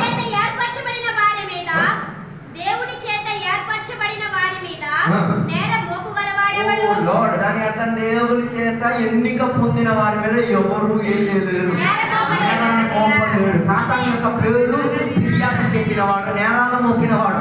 సాతానుడు కూడా ఏ దొరకదు, నీ మీద నేరాపణ దొరికి తీరడానికి చోటు దొరికి తీరదు. కారణం ఏంటో, నీ ఎన్నికలో నువ్వు నిలబడి తీరితే, సంఘముగా ఎన్నిక పొంది తీరితే. ఇక్కడ యేసయ్యను యేసయ్య యొక్క ప్రస్తావన చెప్పడం జరిగింది.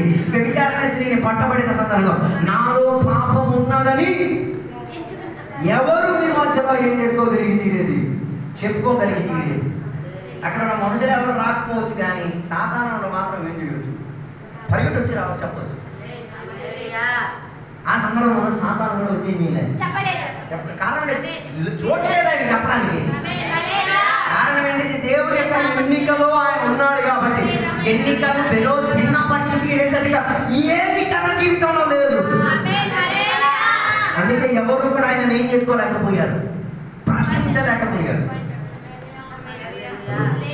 ఎవరు ఆయన ఏం లేదు. అదిగా చదివిన 33వ వచనం, దేవుని ఎన్నిక పడిన ఎవరు నేరం మోపగలిగి ఉన్నవాడు. తర్వాత నీతిమంతులుగా తీర్చువాడు దేవుడే, శిక్ష విధించువాడెవడు, చనిపోయిన క్రీస్తు యేసే. తీర్పు తీర్చినవాడు, నీతిమంతులుగా ఏర్పరిచినవాడు దేవుడే. దానిని ఎవరు కూడా ఏం చేయలేదు, మార్చలేదు. అలాగే ఈ 5 పేర్లు దేవుడు మనకి ఇచ్చి తీరండి. ఒకటి దేవుడి చేత ఎన్నిక పొందిన వారు, రెండోది క్రైస్తవుడిగా పిలువబడిన వారు, మూడోదిగా సహోదరుని పిలువబడిన వారు, నాలుగోదిగా భక్తులు అని పిలువబడిన వారు, తర్వాత విశ్వాసిగా పిలువబడింది. ఇవన్నీ దేవుడు ఎందుకు మనల్ని సంఘముగా పిలిచినది. దాని అర్థం దానికి ఉన్న సౌలభ్యాన్ని మనం ఏం చేసుకోగలిగి తీరాలి, చూపించుకోగలిగి తీరాలి. అలాంటి వారినే సంఘముగా దేవుడు పిలిచి తీరేది. ఇక సంఘం చేసుకోవాల్సిన బాధ్యత ఎఫెసీ పత్రిక 2వ అధ్యాయం 10వ వచనం చదివినప్పుడు మనం చూడగలిగిన మాట, సంఘాన్ని దేవుడు పిలిచిన దానికి ఉన్న ఒక ఉద్దేశం ఏంటి, మరియు వాటి యందు మనము నడుచుకునే వాళ్ళని దేవుడు ముందుగా సిద్ధపరిచిన సత్క్రియలు చేయుటకై మనము క్రీస్తు యేసునందు సృష్టింపబడిన వారమై ఆయన చేసిన పని అయి ఉన్నాము. చూసారు అక్కడ రాయబడిన, మనం దేవునికి పని పనివారమై ఉన్నాం. We are God's workmanship. దేవుని యొక్క పనిముట్టులను చేస్తున్నారు. దేనికి దేవుడు సంఘాన్ని పిలిచారు? దేవుని యొక్క పనిని ఏం చేసుకు తీరడానికి, నెరవేర్చుకు తీరడానికి. దేవుని యొక్క పనిలో మనం ఏమై ఉండి తీరాలి? నడిచేవారిగా ఉండి తీరాలి. దాని అర్థం యేసయ్య ఈ భూమిలోకి వచ్చి తీరింది ఉత్తినే కాదు, ఒక పని నిమిత్తం వచ్చి తీరాలి. అందుకే యేసయ్య తన పరిచర్య కాల తరగతిలో చెప్పిన ఒక మాట, నేను ఈ లోకానికి వచ్చిందే చచ్చిపోవడానికి, నేను ఈ లోకానికి వచ్చిందే మరణించుకు తీరడానికి, నేను ఈ లోకానికి వచ్చిందే యాగమై తీరడానికి, నేను ఈ లోకానికి వచ్చిందే పాపం నుంచి నేను విడిపించుకు తీరడానికి. ఒక ఉద్దేశంతో, ఒక పని కోసమే దేవుడు వచ్చింది. దేవుడు అవ్వలను ఉంచింది కూడా ఒక పని కోసమే. ఏం పని? తోటను శుభ్రపరచుకోవాలి, తోటను శుభ్రపరచుకోవాలి, తోటలో నీరు పోసుకోవాలి, తోట లోపల ఎవరు దూరకుండా ఉండి తీరాలి. ఆ పని వారు ఏం చేసి తీరాలి? ఉంచిన చోట చేసుకు తీరాలి. అలాగైతే సంఘ బిడ్డలకు దేవుడు ఇచ్చిన పని ఉంది. ఆ పనిని మనం ఏం చేయాలి? నియమించిన కాల తరగతిలో మనం చేసుకు తీరాలి. కొందరు త్వరగా మరణిస్తున్నారు, కొందరు లేట్గా మరణిస్తున్నారు. త్వరగా మరణించిన వారు వారి త్వరగా దొరికిన సమయ తరగతిలో ఏం చేసుకోవాలి? వారి పనిని పూర్తి పరుచుకు తీరాలి. నేటి పని ఈ రోజు చేయలేదు అనుకో, రేపటి పనిని ఈ రోజు నువ్వు చేసుకోలేవు. సమయానికి ఉన్న ఒక ప్రత్యేకత ఏంటో తెలుసా? ఒకసారి దాటుకుపోతే మన తిరిగి రాదు. అందుకే టైం ఎప్పుడు టక్ టక్ టక్ టక్ తిరుగుతూ ఉంటది. అందుకే సమయం దొరికినప్పుడు సంఘం ఏం చేయాలి? పని చేయాలి. ఒక మంచి ఉపమానం యేసయ్య చెప్పాడు. ఒకరోజు తలమరిలోకి ఇచ్చి యేసయ్య అక్కడంతా పని సైట్ కాడ పని చేసుకొని తినడానికి అనేకలను పిలవడానికి, కొందరు 9 గంటలకు వచ్చారు, కొందరు 12 గంటలకు వచ్చారు, కొందరు 3 గంటలకు వచ్చారు. అందరికీ దేవుడు పనిలోకి ఏం చేశారు? పంపించారు. కానీ బాధ కలిగింది ఏంటో తెలుసా? కూలి దొరికినప్పుడే కొందరికి దొరద వచ్చింది. హలో, కానీ 9 గంటలకు వచ్చినోడు అన్నాడు నేను ఎక్కువ టైంకి పని చేశాను. 12 గంటలకు వచ్చినాడు నేను ఎక్కువ పని చేశాను. 3 గంటలకు వచ్చాడు నేను. దాని తర్వాత వచ్చిన వాడు కొంతసేపు తక్కువసేపు చేయాలి. అరే బాబు నువ్వు కూడా తెలుసుకో, నువ్వు 9 గంటల నుంచి చెయ్యగలిగిన పని అంతసేపు. కారణం ఏంటి? ఆ పనిలో ఆయనకి ఏముంది? ఆ పనిలో ఆయనకి ప్రొఫెషనలిజం ఉంది. ఆ పనిలో ఆయనకి ఏముంది? బాగా పూర్తిపరచుకోవడానికి తెలుసు. నువ్వు మేస్త్రి మేస్త్రి మేస్త్రి అని పిలిపించేసుకొని ఒక రోజు చేయాల్సిన పని ఒక గంటలో చేయలేకపోతే నువ్వు మేస్త్రిని పిలవడానికి యోగ్యుడుగో. నువ్వు పాస్టర్ పాస్టర్ పాస్టర్ అని పిలుస్తున్నావు. ఒక సందర్భంలో ఒక వాక్యపత్రిక చెప్పమని చెప్తే చెప్పలేకపోతే పాస్టర్లకు అయిపోయింది. ఏ పనిలో ఏ వృత్తిలో మనం ఉన్నాం ఆ వృత్తిలో మనం ఏమై తెలియదు, రెడీగా ఉండి తీయాలి. నేను చెప్పి రావడానికి అన్నమాట, దేవుని యొక్క పని నెరవేరింపు కొరకు మనం ఏమై ఉండి తీరాలి? పని చేసుకునేదానికి దేవుడు మనల్ని పిలిచిన వాడు. పని ఊరికనే వచ్చి 4 పాటలు పాడేది, 4 అన్ని భాషలు చెప్పేసి వెళ్ళడానికి కాదు. దేవుడు సంఘాన్ని పిలిచింది. సంఘం లోపల పనుంది, సంఘం బయట బతుకు తరుగుతున్న పని కోసం చేసుకో. దానికన్నా మించినది ఏ పని చేసుకోవాలి?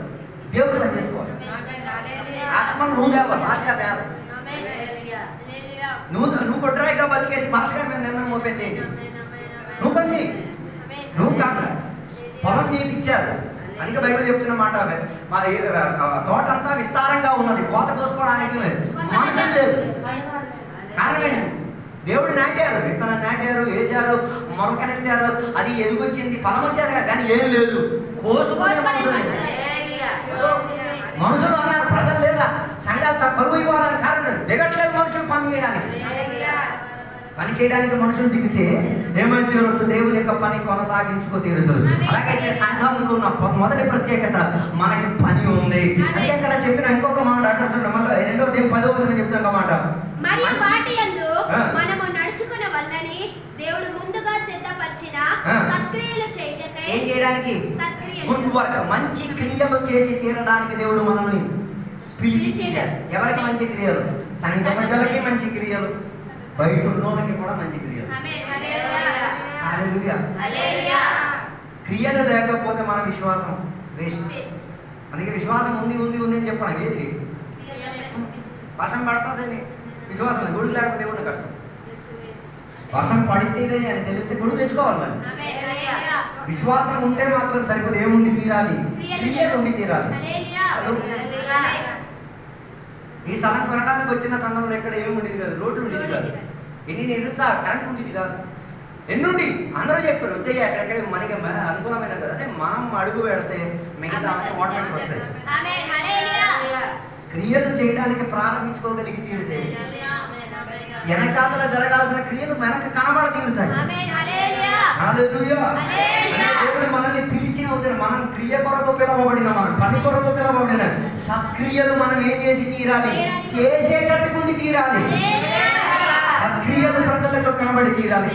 మన క్రియలు ప్రజలకు ఏమైనా మేలుకరంగా మారి తీరాలి.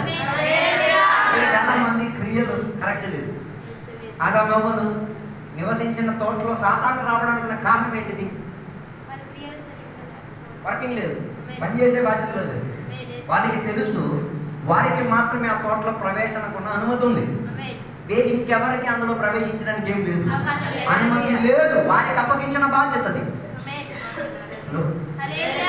మన సంఘంలో సాతాను దూరే కారణం ఏంటిది? మన మిగతా సంఘాల్లో సాతాను దూరడం, కానీ ఆయనకి అక్కడ అవకాశం లేదు. దూరి రావడానికి కారణం ఎవడో అవకాశం ఇచ్చాడు కాబట్టి. మంచి క్రియలు ఉన్న కాడ సాతాను ఏం చేయలేడు, సాతాను చేయలేడు. అందుకే పనిలో మునిగి తేలిన వారు పని చెయ్యక నిర్లక్ష్యత పెట్టడం వలన తోట లోపలికి ఎవరు రావడం జరిగింది? దేవుని సాన్నిధ్యత దిగాల్సిన చోట్ల సాతాను యొక్క వ్యాపారాలు జరిగి తీరేది. అందుకే నేను చెప్పు రావడానికి నా ఉద్దేశం, దేవుడు మంచి పని కొరకు మనల్ని పిలిచారు. మంచి క్రియలను మనం ఏం చేసి తీరాలి, చేసి తీరాలి. మన క్రియలు ప్రజలు గుర్తించుకు తీరాలి. రెండోదిగా ఎఫెసీ పత్రిక 4వ అధ్యాయం 24వ వచనంలో చెప్పినప్పుడు మనం చూడగలిగిన నీతియు యథార్థమైన భక్తి గలవారై దేవుని పోలికగా సృష్టింపబడిన నవీన స్వభావమును ధరించుకొనవలెను. 24వ వచనం మరోసారి. నీతియు యథార్థమైన భక్తి గలవారమై దేవుని పోలికగా సృష్టింపబడిన నవీన నీతియు యథార్థమైన భక్తి గలవారై. యథార్థం అక్కడ తెలుగులో యథార్థం అన్న పదం రాసింది, ఇంగ్లీష్ లో అది యథార్థం కాదు. పరిశుద్ధతకు చెందిన సాక్ష్యం కలిగిన వారిగా జీవించుకు తీరాలి. రెండోదిగా చెప్పబడిన మనం ఏమైంది, పరిశుద్ధతకు సాక్షులుగా ఉండి తీరాలి. ప్రజలకు నీ లోపల ఉన్న పరిశుద్ధత ఏమై ఉండి తీరాలి. అందుకే అక్కడ దాని 24వ వచనం మనం కొత్తగా సృష్టింపబడి నవీన స్వభావం, న్యూ క్యారెక్టర్, న్యూ సెల్ఫ్. పాతది పోయి ఏమై రావాలి, నవీనత రావాలి. దాని అర్థం పాత సిద్ధాంతాలు చచ్చి కొత్త సిద్ధాంతాలు మీలోకి రావాలి. పాత మత బోధలు మారి క్రీస్తు బోధలో నీకు రావాలి. దాని అర్థం దేవుడు మనల్ని కొత్త పరిచయం ఎలాగ దేవుని స్వరూపమందు, దేవుని యందు, దేవుని యొక్క పరిశుద్ధత అందు దేవుడు మనల్ని పిలుచుకున్నారు కాబట్టి మనం ఏమై ఉండి తీరాలి, పరిశుద్ధత చెందిన వారిగా ఉండి తీరాలి. దేవుడు ఆదాముడు దేవుడు సృష్టించినటువంటి పరిశుద్ధుడే, ఆయనలో ఏముండేది కాదు, అస్సలు పాప శూన్యత ఉండేవాడు. ఆదాముకున్న ప్రత్యేక, ఆదాము జన్మ నొందినవాడు కాదు, మనం జన్మ నొందినవాడు. ఆదాముకి మనకి తేడా ఉంది. ఆదాము జన్మ నొందనివాడు, మనం జన్మ పొందినవాడు. ఆదాము సృష్టింపబడినవాడు, మనం జన్మ పొందినవాడు. మనం సృష్టింపబడిన మనం కాము. అందుకే ఆదామును దేవుడు సృష్టించినప్పుడు ఆయన అలాగ ఉన్నాడు, పరిశుద్ధుడుగానే ఉన్నాడు, పరిశుద్ధతకు నిదర్శనగా ఉన్నాడు. దేవుని యొక్క పోలిక, దేవుని యొక్క సాదృశ్యం, దేవునికి ఉన్న సత్యత, దేవునికి ఉన్న మహిమ, దేవునికి ఉన్న సౌరభ్యం, దేవునికి ఉన్న తలంపు. అందుకే దేవుని యొక్క సాన్నిధ్యం వచ్చినప్పుడు ఆయనకు అర్థమైంది దేవుడు వారి మధ్యలో ఉన్నారని, దేవుడు వచ్చారని. ఆదామో నువ్వెక్కడ అని పిలిచే ఆ స్పందన వారికి ఏమై తీరింది, వినబడి తీరింది. దాని అర్థం దేవుడితో ఒకే రీతి కలిగిన సహవాసం ఉండి తీరింది. కానీ అందులో నుంచి వారు ఏమై తీరారు, క్యారెక్టర్ మారి, స్వభావం మారి, ఆచరణలు మారి, వారి దేవునికి చోటు ఇవ్వాల్సిన చోట్ల ఎవరికి చోటు ఇచ్చి తీరారు, సాతానికి చోటు ఇచ్చి తీరారు. అందుకే వారి పరిశుద్ధత వారి చేతుల నుంచి కోల్పోయింది. అందుకే వాళ్ళు చెప్పినమాట, మేము దిగంబరులై ఉన్నాం. ఎవరు? ఆదాము మహిమలో ఉన్నవారు, మహిమ వస్త్రంతో ధరించబడిన వారు ఇప్పుడేమని చెప్తున్నారు. అందుకే ఆకులు పట్టుకొని ఏం చేసుకున్నారు, చుట్టుకొని ఆకుల మధ్య ఈడు సాకులు చెప్పుకొని కూర్చున్నాడు. కారణం ఏంటి? తన మహిమ తన నుంచి విడిచిపోయింది, దైవిక స్వభావం తనని విడిచిపోయింది. అందుకే బైబిల్ చెప్తున్నమాట, ఏ రోజు నువ్వు ఫలం తిందువో ఆ రోజే నీవేమే తీరుతావు. మరి చచ్చిపోయాడా? దాని అర్థం ఆత్మ, దేవుడు ఇచ్చిన ఆత్మ తనలో ఏమై తీరింది? మృతత్వానికి లోబడి తీరింది, చచ్చిపోయే స్థాయి వచ్చి తీరింది, పరిశుద్ధత కోల్పోయి తీరాడు. అదే ఆదాము మరలా ఒక్కసారి అవతరించి అవతార పురుషునిగా జన్మించి తీరాడు. ఆయన తన స్టాండర్డ్కి తగ్గలేదు, ఆయన తన స్వభావానికి మార్పు చెందించలేదు, ఆయన తన ఆచరణకు పనికి మార్పు చెందలేదు. ఏ ఉద్దేశం కోసం వచ్చాడు ఆ ఉద్దేశాన్ని ఏం చేసుకున్నాడు? దేవుడు మనల్ని సంఘంగా పిలిచిన దానికి ఒక ఉద్దేశం ఉంది.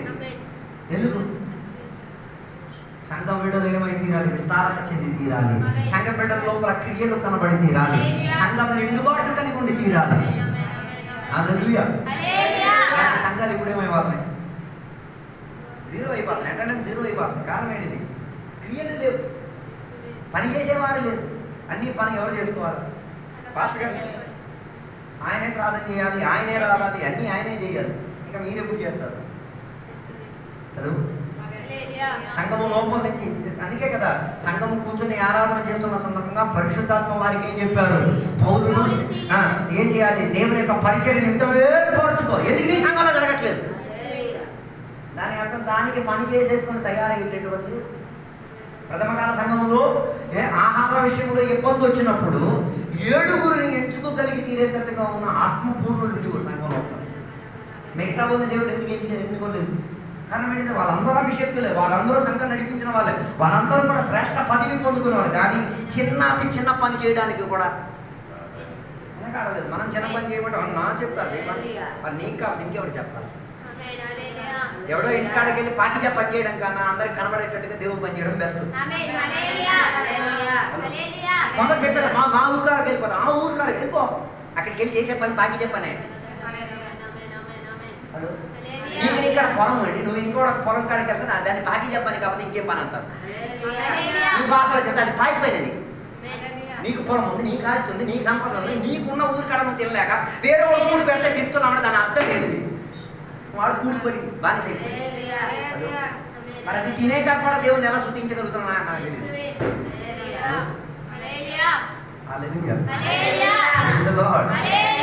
దేవుడు నీకు ఉంచిన చోట్ల, దేవుడు నీకు నిలబెట్టిన చోట్ల నువ్వేమై ఉండి తీరాలి.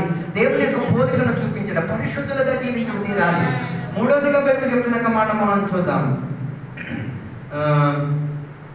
ఎఫెసీ పత్రిక 2వ అధ్యాయం 19వ వచనం.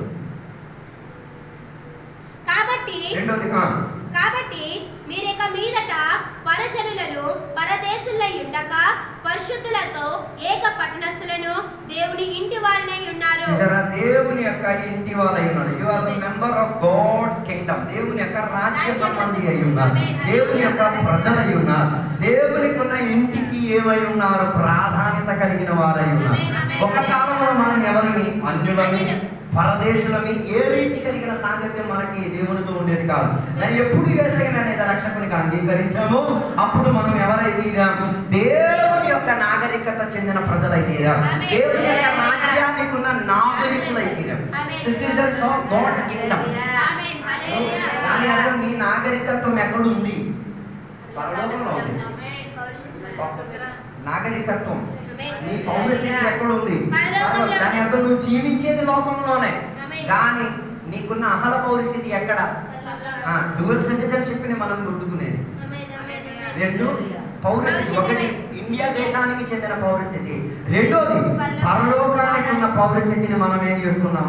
పొందుకున్నాం. అందుకే కదా పౌలు గారిని అరెస్ట్ చేసిన సందర్భమున ఆయన చెప్తున్న ఒక పదం ఉంది. నా పౌరస్థితి గురించి నీకు ఏదైనా ఐడియా ఉందా? ఆయన ఒకేసారి 2 పౌరస్థితిని పొందుకున్న ఒక మనిషి. ఒక యూదుడిని ఏం చేయలేరు, ఎవరు కూడా త్వరగా అరెస్ట్ చేయలేరు. ఎందుకంటే ఆ పౌరస్థితికి ఒక అధికారం ఉంది. ఆ పౌరస్థితికి ఉన్న అధికారం మీకు అది తెలియాలంటే మీకున్న ఇండియాకున్న పౌరస్థితిని పట్టుకెళ్ళి మన పక్క దేశమైన నేపాల్కి వెళ్ళి చూపించండి, మీకు రాని వస్తారు. అదే మీరు యూఎస్ఏకి వెళ్ళండి, రానివ్వరు. కారణం ఏంటి? నీ పౌరస్థితి అక్కడ సల్లదు. నేపాల్లో నీ పౌరస్థితి చెల్లిద్ది. అది చూపిస్తే చాలు, ఆధార్ కార్డు చూపిస్తే నేను పంపించేస్తాను. కారణం ఏంటిది? దానికి ఉన్న విలువది. అందుకే మన ఇండియాకు ఉన్న పాస్పోర్ట్ కొన్ని 110, 120 దేశాలకు మాత్రమే అంకితమై ఉన్నది. దానికి మించింది లేదు. అన్నిటికన్నా మంచి పౌరస్థితి కలిగిన పాస్పోర్ట్ ఏది తెలుసా? అమెరికాది. ఎక్కడికైనా వెళ్ళొచ్చు. ఆ పాస్పోర్ట్ నీ చేతిలో ఉందనుకో, ఏ దేశానికి ఎప్పుడైనా నువ్వు వెళ్ళొచ్చు, ఏ అభ్యంతరం లేకుండా. ఆ పాస్పోర్ట్ నా విలువ. అప్పుడు పౌరస్థితికి, రోమా పౌరస్థితి, యూదుల పౌరస్థితి కలిగిన వాడు రోమా పౌరస్థితికి కూడా హక్కుదారై ఉన్నందున ఆయనని త్వరగా ఏం చేయలేకపోయారు, అరెస్ట్ చేయలేకపోయారు, విచారణ కలిగి తీరడానికి ఆతృత కలిగి తీరింది. అలాగైతే మనం దేనికి పౌరస్థితికి పొందిన వారు? పరలోకానికి పౌరస్థితి పొందిన వారు. అందుకే పరలోకానికి వెళ్ళే ప్రయత్నములో మనం తయారై ఉన్నాం. చెప్పిన మాట, దేవుని ప్రజలము, దేవుని ఇంటి వారము, దేవుని యొక్క కూటమిలో ఉన్న ప్రజలమని చెప్పబడి ఉన్నది.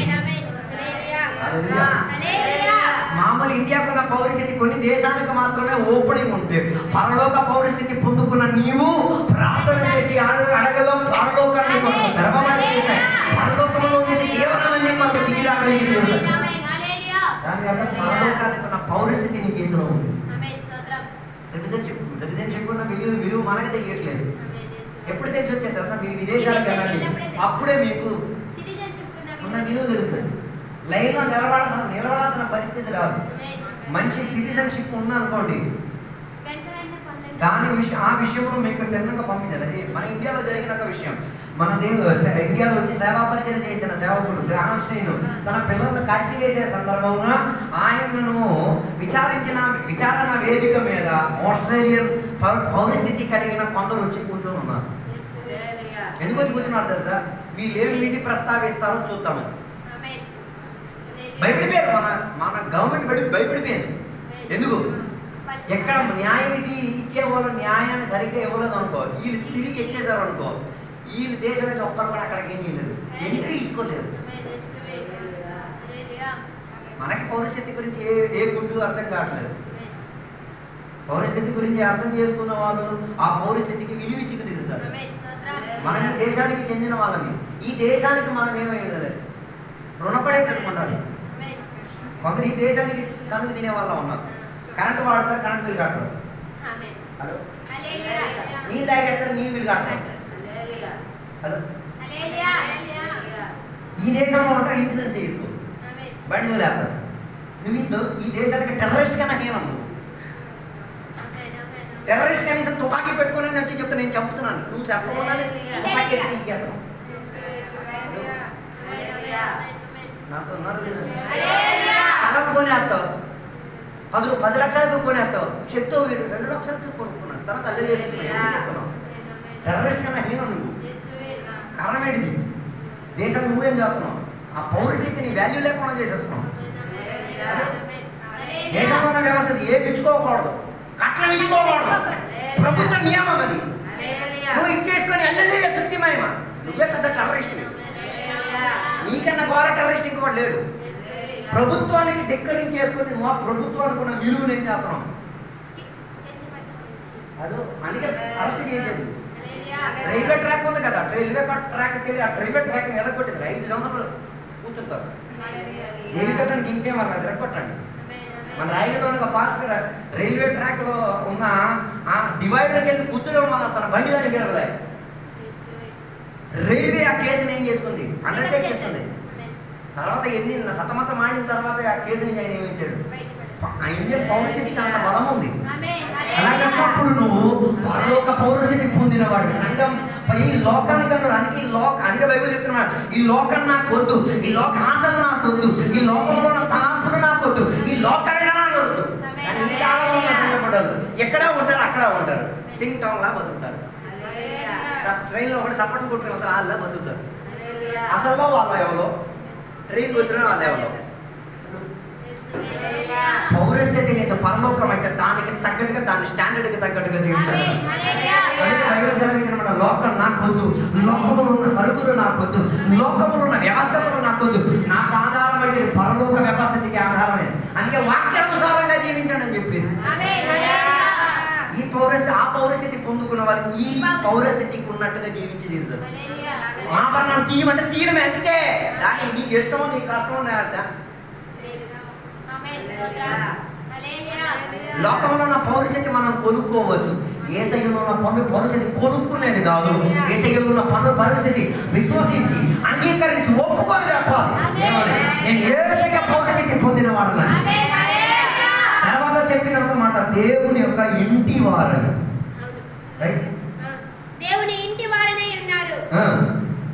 కాబట్టి మీరిక మీదట పరజనులను పరదేశులయుండక పరిశుద్ధులతో ఏక పట్టణస్థులను దేవుని ఇంటి వారనే దేవుని యొక్క ఇంటి వారు, హౌస్ ఆఫ్ దేవుని ఇంటికి సభ్యులై ఉన్నాం. 2 కొరింథీయులకు రాసిన పత్రిక 6వ అధ్యాయం 16-17 వచనం చదివినప్పుడు అక్కడ చెప్తున్న ఒక మాట మీరు చూడండి.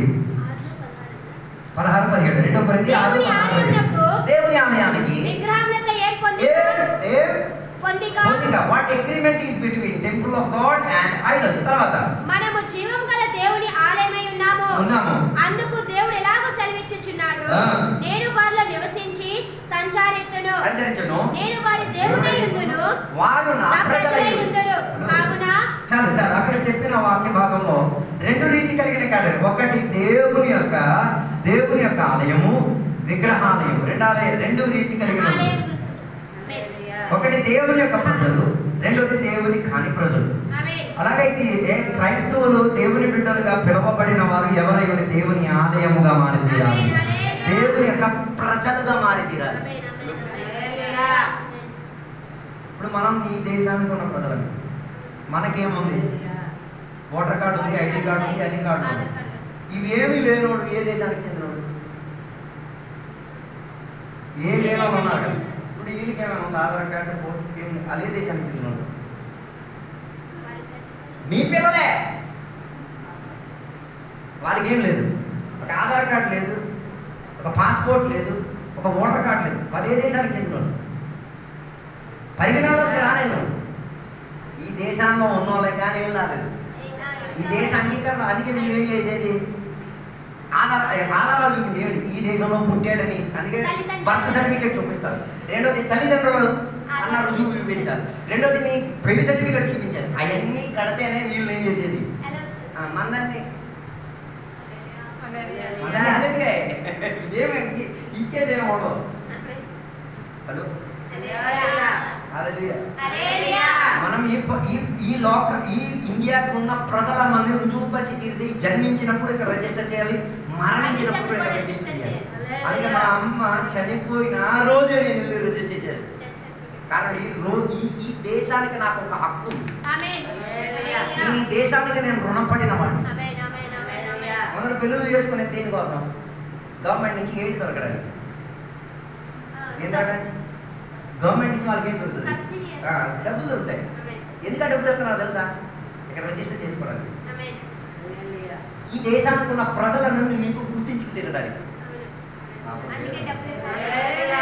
నువ్వు దేవుని యొక్క ప్రజలు అయితే తీరితే దేవుని యొక్క ప్రజలు గుర్తింపబడి తీరాలి. అందుకే అక్కడ చెప్పిన మాట, నీ అగ్రిమెంట్ దేవుని ఆలయంలో ఉండి విగ్రహాన్వితంతో ఏం కాకుండా పొత్తు కలగకూడదు.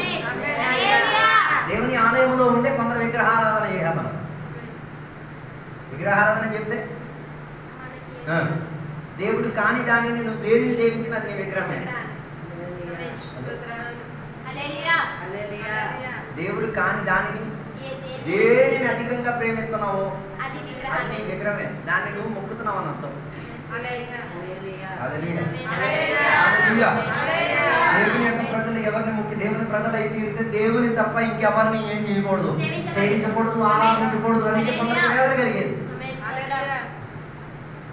దేవుని విషయంలో చెప్పిన వేదన లేదు, కానీ దేవుని కాని విషయాలు చెప్పినంత గొప్ప వేదన వచ్చింది. మొక్కలు మడిచేస్తారు, అసలు కలవరు. కారణం ఏంటిది? దేవుని కాని దానికి వాళ్ళు ఏం చేస్తున్నారు. అందుకే బైబిల్ చెప్తున్న మాట, లోకంలో 2 దేవుడు. ఎవరు? ఒకటి జీవం కలిగిన దేవుడు, రెండోది సిరి, మణి. అందుకే చాలా మంది ఇద్దరు మణి ఒక సంతోషం ఇచ్చేస్తుంది. అవునులే, చచ్చిపోయేటోడు అదే తిని చచ్చిపోదు. డబ్బు నీకేమి ఇవ్వదు, ఆనందం ఇవ్వదు. ఎంత ఆనందం వేస్తుంది? అన్ని కొనేస్తామేమో, లోకం అంతా కొనేస్తాం. నీ ప్రాణం పోయేటప్పుడు ఏం కొనేస్తావు? మంచం కొనేస్తావు, నిద్ర కొనలేవు. సుఖం కొనేస్తావు, దాన్ని ఆస్వాదించలేవు. దానికి అర్థం సిరి, డబ్బు ఒక దేవతే, ఒక దేవుడే. ఆ దాన్ని మనం వ్యాపారం చేసేస్తున్నాం. అందుకే బైబిల్ చెప్తున్న మాట, నీకు ఇవ్వబడిన సిరి ద్వారా ఏం చేయాలి? స్నేహితులను సంపాదించుకోవాలి. అందుకే అందుకే పౌలు గారు ఎక్కడ పని చేసేవారు, ఎక్కడి నుంచి ఆయన జీతం పుచ్చుకునేదో ఆ యజమానులను సంఘంలో తీసుకొచ్చారు, అభిషక్తులుగా మార్చారు, దేవుని నామాన్ని హెచ్చరించేవారు. దేవుని ప్రజలు వారు. మనం జీవించేది ఎక్కడ? విగ్రహార్పితమైన లోకంలోనే మనం జీవించేది. చుట్టుపక్కల మొత్తం విగ్రహారాధన.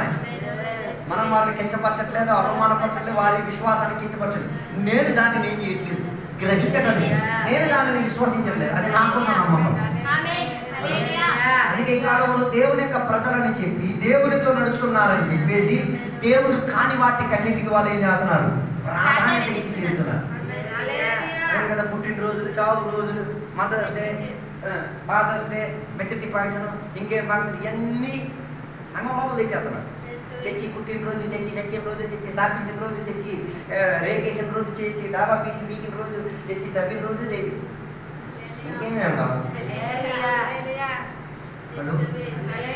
జన్మదినం, పుట్టదినం, ఇవన్నీ ఎక్కడ సిద్ధాంతాలు? ఇవన్నీ ఎక్కడ సిద్ధాంతాలు? మనం చర్చి కట్టినప్పుడు రెప్పని ఎందుకు కట్టలేదట? రెప్పని కడితేనే ఇదేమవుతుంది?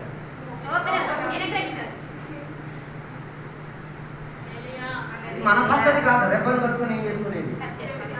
అవసరం లేదు. తాళం వేసి తాళం తీసేస్తే చాలు. ఎందుకంటే బైబుల్ దానికి ఆధారం ఉంది.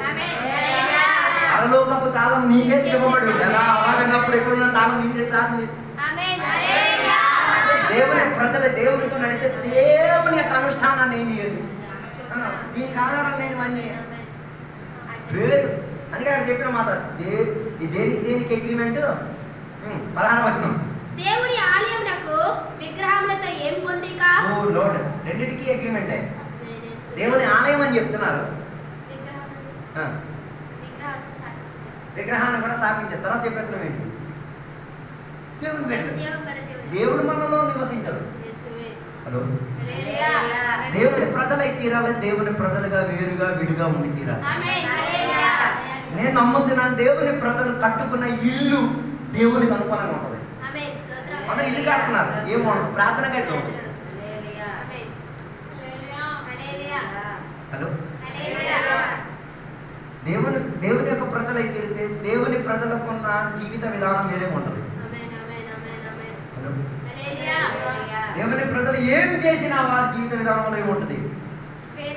ఒక మార్పు, ఒక ప్రత్యేకత కనబడి తీరుతుంది. యూదుల దేశం, ఇశ్రాయేల్ దేశానికి మీరు వెళ్ళండి, శనివారం రోజు మీకు అక్కడ ఎక్కడ ఏం దొరకదు. ఒక్క హోటల్ మీకోసం తెరవలేదు. కారణం ఏంటో తెలుసా? వారు ఇశ్రాయేల్ ప్రజలు అన్న దానిని వారు ఏం చేస్తున్నారు?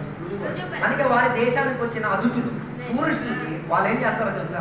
ఫ్రిడ్జ్ లోపల సకల సామాగ్రి వచ్చి తిరుగుతారు. ఇంటి దగ్గర కూర్చొని తినండి తప్ప బయటకు వచ్చి మమ్మల్ని ఏం చేయకూడదు. వీక్కుని మా మీద దాడులు ఖర్చు. కానీ వారి దేవుని ప్రజలు అన్నా కానీ వారి వ్యవస్థకు తగ్గట్టుగా వాళ్ళు ఏం చేస్తారు? గొప్ప విషయం ఏంటో తెలుసా? సత్యారాధనలో విగ్రహారాధన దూరుకు రావచ్చు. నిజారాధనలో విగ్రహారాధన ఏం చేయొచ్చు? లోపలకి కుడుచుకొని వచ్చి దేవుడు దానికి తగ్గట్టుగా వాక్యాలు కూడా తీసుకెళ్ళిచ్చేస్తారు. అర్థం కాలేదు. దానికి తగ్గట్టుకున్న వాక్యాలు కూడా తీసుకొచ్చేసి ఏం చేస్తారు? ఒక పాస్టర్ గారు ఇశ్రాయేల్ దర్శించుకోవడానికి వెళ్ళారు. ఇశ్రాయేల్ యొక్క దీవెన కొరకు అక్కడి నుంచి మట్టి తీసుకొచ్చి ఇంటికి చర్చి కాడ పెట్టాడు.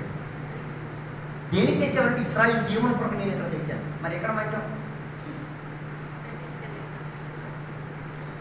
దానికి వాక్యం తీసేస్తాను. ఇశ్రాయేల్ నుంచి మట్టి తీసుకెళ్ళిపోమని వాక్యం చెప్పాడు కదా. అరే బాబా, దేనికి చెప్పాడు? ఏంటి దాని వెనకాల ఉన్న ఉద్దేశం? పోయిన రోజు నేను ఒక స్టాటస్ పెట్టినప్పుడు ఒక ఫోన్ చేసి, అయ్యా అమ్మగారు చనిపోయారు కదా, అమ్మగారిని మనం ఏం చేయాలి? జ్ఞాపకం చేయాలి. నేను అన్న జ్ఞాపకం ఏం చేయట్లేదు, నేనేం చేయట్లేదు, జ్ఞాపకం చేయట్లేదు. నేను ఆమె చేసిన పనిని, ఆమె చేసిన విశ్వాసాన్ని, ఆమె చేసిన ప్రార్థనలు, ఆమె చేసిన ప్రయత్నాలను నేనేం చేస్తున్నాను? దానిని అనుసరించుకొని చేయడానికి ప్రయత్నం చేసింది. అంతే తప్ప ఆమెకి నేనేం చేయట్లేదు. ఒక దగ్గర అందరూ చేసి ఆమె చేసి ఆమె ఫోటో పెట్టేసి దాంట్లో పెట్టేసి అదే శుద్ధమైన అందుకే మనం ఎవరి జనం? దేవుని యొక్క జనాంగమే, దేవుని యొక్క ఇంట్లో ఉన్న పాలవాకమే, దేవుని యొక్క సమావేశంలో ఉన్న ప్రజలమే. అందుకే దేవునికి మనం ఏం చేసి తీరాలి? ప్రాధాన్యత ఇచ్చేటట్టు కొన్ని తీరాలి. హల్లెలూయా. దేవుని యొక్క ఇంట్లో ఉన్నవారని తెలుసుకు తీరాలంటే ఎఫెసీ పత్రిక 1వ అధ్యాయం 5వ వచనం చెప్తున్న మాట చూడండి. ఎట్లనగా తన ప్రియుని అందు తాను ఉచితముగా మాకు అనుగ్రహించిన తన కృప మహిమ కీర్తి కలుగునట్లు తన చిత్త ప్రకారమైన దయా సంకల్పం చెప్పున యేసుక్రీస్తు ద్వారా తనకు కుమారులుగా స్వీకరించుటకై మనలను ముందుగా తన కోసం నిర్ణయించుకొని మనము తన ఎదుట పరిశుద్ధులను నిర్దోషులై ఉండవల్లని జగత్తు పునది వేయబడక మునిపే ప్రేమ చేత ఆయన క్రీస్తులో మనలో ఏర్పరచుకునేది. అక్కడ ఒక మాట తెలుగులో రాయబడింది, దేవుని యొక్క పిల్లలుగా మనం దత్తత తీసుకున్నాం.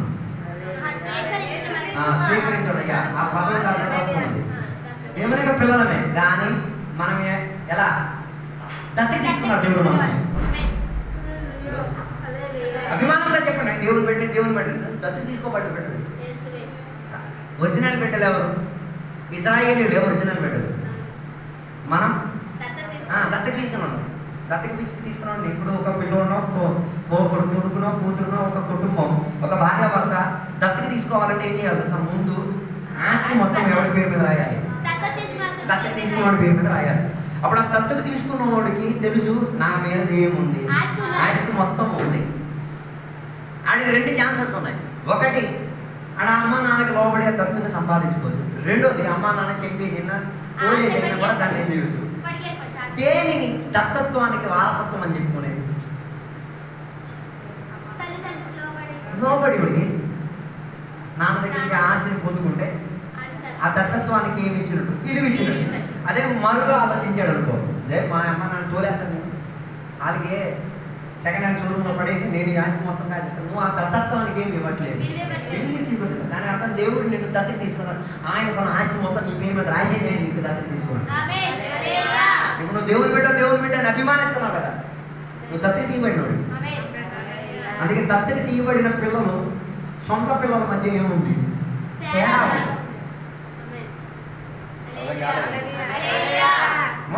ఎందరూ దేవుని నమ్మకుండా దేవుని పిల్లలు అయిపోతారు. వాక్యం కూడా ఉన్నాయి, నిజమే. కానీ మనం ఏమీ దత్తత్వం పొందుకోబడిన వాళ్ళం. హల్లెలూయా. అందుకే ఎఫెసీ పత్రిక 5వ అధ్యాయం 8వ వచనం చెప్తున్నారు, ఒకనాడు మనం అంధకారంలో జీవించిన వాళ్ళని ఇప్పుడు క్రీస్తు వెలుగులోకి వచ్చి వెలుగులో మనం ఏం చేసి తీరుతున్నాం? జీవించి వెలుగును చూపించే వారికి మనం. ఒకసారి 5:8 ఇప్పుడైతే వెలుగై ఉన్నారు. ఒకప్పుడు మనం ఏమై ఉన్నాం? చీకట్లో ఉన్నాం. ఇప్పుడు దత్తత్వం దేవుడు తీసుకున్నారు కాబట్టి వెలుగు నీ లోపలికి వచ్చింది. దేవుడు దత్తత్వాన్ని అంగీకరించుకు తీరడానికి ఈ లోకంలో అవతార పురుషునిగా జన్మించుకొని రక్షణను అప్పగించుకొని సిలువలో మరణించుకొని ఆయన వెలుగును ప్రసాదించారు కాబట్టి ఆ వెలుగు నీ లోపలికి రావడం వలన లోపల దేవుని కుమారులై తీరడానికి ఆయన దత్తత్వాన్ని స్వీకరించుకున్నారు. అలాగే దేవుని పిల్లలుగా పిలవబడిన మనం దత్తపుత్రులమే. దత్తపుత్రుడు సొంత పుత్రుడు అయి ఉండి తీరాలి. దత్తత్వంలో జీవించిన వారు దేవునికి ఏమై ఉండి తీరాలి? సొంత పిల్లలుగా మార్పు చెంది తీరడానికి ప్రయత్నం చేసి తీరాలి. తర్వాత బైబిల్ చెప్తున్నమాట ఎఫెసీ పత్రిక 2వ అధ్యాయం 22వ వచనం వరకు మనం చదివినప్పుడు మనం దేవుని యొక్క ఆలయమై ఉన్నామని, ఆయనలో మీరు కూడా ఆత్మ మూలముగా దేవునికి నివాస స్థలమై యునుటకు కట్టబడుచున్నారు. చూసారా, మనం దేని కొరకు కట్టబడి ఉన్నాం? దేవుని యొక్క ఆలయమై ఉండి తీరడానికి కట్టబడి ఉన్నాం. చర్చి ఆలయం కాదు. హలో, చర్చి ఏం కాదు. పోయిన రోజు ఒక పాస్టర్ గారు చర్చి, శనివారం రోజు ఒక పాస్టర్ గారు చర్చి, 10,000 మంది 1000 మంది విశ్వాసం ఉన్న సంఘం మొత్తం రాత్రి ఏమైపోయింది? కాలిపోయినప్పుడు పాస్టర్ మా చర్చి కాలిపోయినప్పుడు బాబు చర్చి అది కాదు. మనం దేవుని ఇది పోతే పోయింది, ఓకే, డబ్బులు పోతాయి, నష్టం అయిపోతాయి, అయిపోతాయి. కానీ కొందరికి దేని మీద పిచ్చి ఎక్కువ, విగ్రహారాధనది. మనం సంచరించుచున్న ఆలయం. మనం ఎక్కడ నేను కూర్చుంటాను అక్కడ ఆలయం. సముద్రంలో కూర్చొని ఆరాధన చేయొచ్చు, సముద్రం లోపల కూర్చొని ఆరాధన చేయొచ్చు. ఎక్కడైనా 2-3 కూడితే అక్కడ ఆరాధన జరిగి తీరొచ్చు. దేవుని ఆలయం. అందుకే మొదటి 3:16 చెప్తున్నాడు, నువ్వు దేవుని ఆలయమై ఉన్నావు, దేవుని యొక్క ఆత్మ నీలో నివసించుచున్నది, ఇది నీకు తెలియటం లేదా? హల్లెలూయా. 3:16 మీరు దేవుని ఆలయమై ఉన్నారనియు దేవుని ఆత్మ మీలో నివసించుచున్నాడనియు మీరు ఎరుగరా? నిజంగా మనమేమై ఉన్నాం? మనం దేవుని ఆలయం. నేను దేవుని ఆలయం. నేను ఎక్కడికి వెళ్తాను అక్కడే. అది ఆ చర్చి కాలిపోయిన రోజు ఏం చేయాలి? ఎక్కడ కాలిపోయిన చర్చి లోపల చేయక చర్చి బయట కాడ ఏం చేశాడు? ఆరాధన చేశాడు. పరిస్థితి అంతే. ఎక్కడైనా ఏం చేయగలిగాడు? కొందరికి గోడ లోపల ఇలా 4 గోడల మధ్య గోల్డ్ ఆరాధన చేయాలి. వీధి కాడికి వెళ్తే ఏడు రాదు. దాని అర్థం నీ లోపల కూడా ఈ సిద్ధాంతం దూరిపోయింది. ఏంటిది? ఇదే చర్చి. అందుకే కదా పోయిన రోజు ఎక్కడ మా కొరాపూర్ జంక్షన్ కాడ ప్రార్థన అయినప్పుడు అక్కడ ఎవరికి సప్పట్లో అన్ని భాషలు రావట్లే. అక్కడ అందరూ మూగదేవులు ఆడుతుంటారు, ఇల్లు చూస్తున్నాడు. అక్కడ బైబిల్ బుద్ధి, మరి ఇక్కడే విక్కేది. ఎక్కడ బేకలైంది అక్కడ బేకలేకపోతే ఇంకేది. దాని అర్థం నీ లోపల కూడా ఏం దూరికి వచ్చేసింది. చర్చి ఒక దేవుని ఆలయము. చర్చిలో చెప్పులు వేసుకొని రాకూడదు. చర్చిలో చెప్పులు కాదు, ఏదైనా వేసుకొని రావచ్చు. ఆలయం నేను, నా లోపల దేవుడు నివసించి తీరేది. మనకి ప్రాధాన్యత ఇవ్వకుండా ఈ ఆలయం, ఈ మందిరం దేవునికి ఆరాధన చేసే ఆలయంగా మారింది. ఈ గోడల ఆరాధన చేయు. ఏం చేయాలి? ఈ గోడల స్వార్థ చెప్పవు. ఈ గోడలు ఎవరికి రక్షణ ఇవ్వవు. ఈ గోడలు ఎవరికి బాప్తిస్మం ఇవ్వవు. ఈ గోడలు ఎవరికి పరలోకానికి చేర్చవు. నేను తెచ్చుకోగలిగింది, నేను ఎవరికైనా స్వార్థ చెప్పగలిగింది, నేను ఎవరికైనా దేవుని వాక్యం అందించగలిగింది, నేను దేవునికి ఆరాధన, నేను దేవునికి ఆలయమై ఉన్నాను. చాలా మంది చర్చీలకు ఏం చేశారు? విగ్రహారాధనగా మార్చేశారు. చర్చీలు గోడల మీద పూలు రుబ్బి వాక్యాలు రాశారు. ఇక్కడ ఏం కదా వాక్యాలు ఏం ఉండవు. ఒకటే అయ్యా ఇక్కడ అన్ని ఎవరు చదువుకోవడానికి అన్న ఇది బీరువాలో దోసుకున్నారు, మరి గోడకి రాసుకుని ఏంటి పేరు? పోతే రాయడం వల్ల ఎవరైనా మారు పొంది రాదు, అది కొత్త సాక్ష్యం. ఇది అక్కడ వాక్యం రాసేసి అది చదివి ఎవరో మారు మనసు పొందిన ఓకే మీరు రాసినట్టు అర్థం. ఇది ఎప్పుడు మారలేదు, మరి రాసి దానికి ఏదో ఒక సాక్ష్యం ఉండాలి. విగ్రహాలు వాక్యం ఎక్కడ రాశారు? మన హృదయం అన్న పథకంలో రాశారు. అది అనుదినం దేవుని వాక్యాన్ని ధ్యానించేది, చదివేది, వినేది, నేర్చుకునేది. ఇది నా జీవాహారం. ఇది లేకుండా నేనేం చేయలేను, బతకలేదు. కారణం నా మందిరములో ఎప్పుడు సువాసన వచ్చి తీరాలి. అందుకే ప్రత్యేకత ఉంది. నిత్యం ధూపవేదిక నుంచి ఏమొచ్చింది? ధూపం ఎలా వచ్చుతూనే ఉండి తీరాలి. ప్రార్థన వినబడుతూనే ఉండి తీరాలి. ఆయాటన గురి వినడు.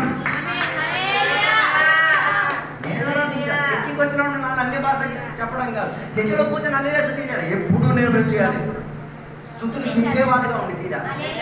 ఎప్పుడు దేవుడికి నేను మహిమపరిచేవాడిగా ఉండేది.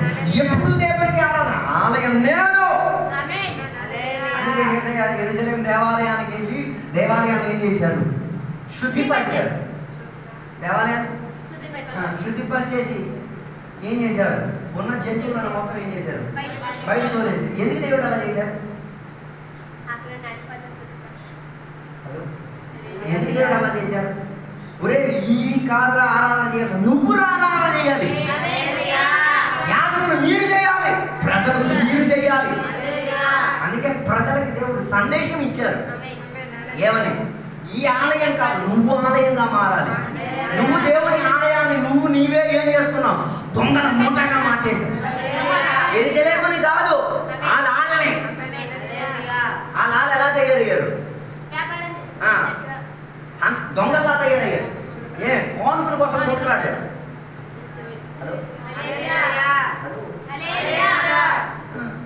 ఎక్కడ కూడా కొట్టుకులాడతారు కానుకల కోసం. ఎప్పుడు ₹1,00,000 కానుక రావాలి. విశ్వాస సతమతం అయ్యే చూడవచ్చు. విశ్వాస కదా, ఎవడెక్కడైనా కాదు, మేము మెచ్చుకోవాలి. 10,000 పోతే ఏం రాదు. అదే కట్టలు రావాలి, చెక్కులు రావాలి. 1 కోటి 2 కోట్లు 5 కోట్లు రావాలి. కొట్టుకునే చూడవచ్చు. అందుకే కదా పెరిగేటప్పుడు డబ్బుల విషయంలో ఏమైంది? సతమతం అయింది. ₹2 వాల్యూ ఉండదు. ₹1 పడినే ఉండదు. మన లోపల ఏమి రాకూడదు. దొంగ వ్యాపారాలు రాకూడదు, దొంగ పద్ధతులు రాకూడదు. వాటాలు చేసుకునే ఒక చర్చి గురించి నేను విన్నాను, చాలా దుఃఖం కలిగింది. ఆ మాస్టర్ గారు ప్రయాసపడి కట్టారు, అన్నీ చేశారు. మాస్టర్ గారు చిన్న కొడుకే సంఘం సేవకుడుగా చదువుకోవడం జరిగింది. సేవ పరిచయం నాన్న చనిపోయిన తర్వాత సంఘాన్ని ఏం చేసుకున్నాడు, నడిపించుకునే బాధ్యత. వాళ్ళ అన్నయ్య ముగ్గురు ఉన్నారు. తర్వాత నాన్న చనిపోయేసరికి అమ్మ వచ్చి ఒక ప్రస్తావన, 4 పిల్లలు, 4 వాటాలు.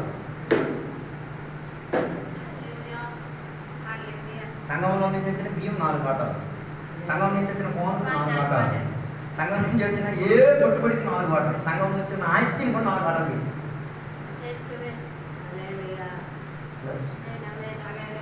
ప్రయాసపడింది చిన్నోడైతే.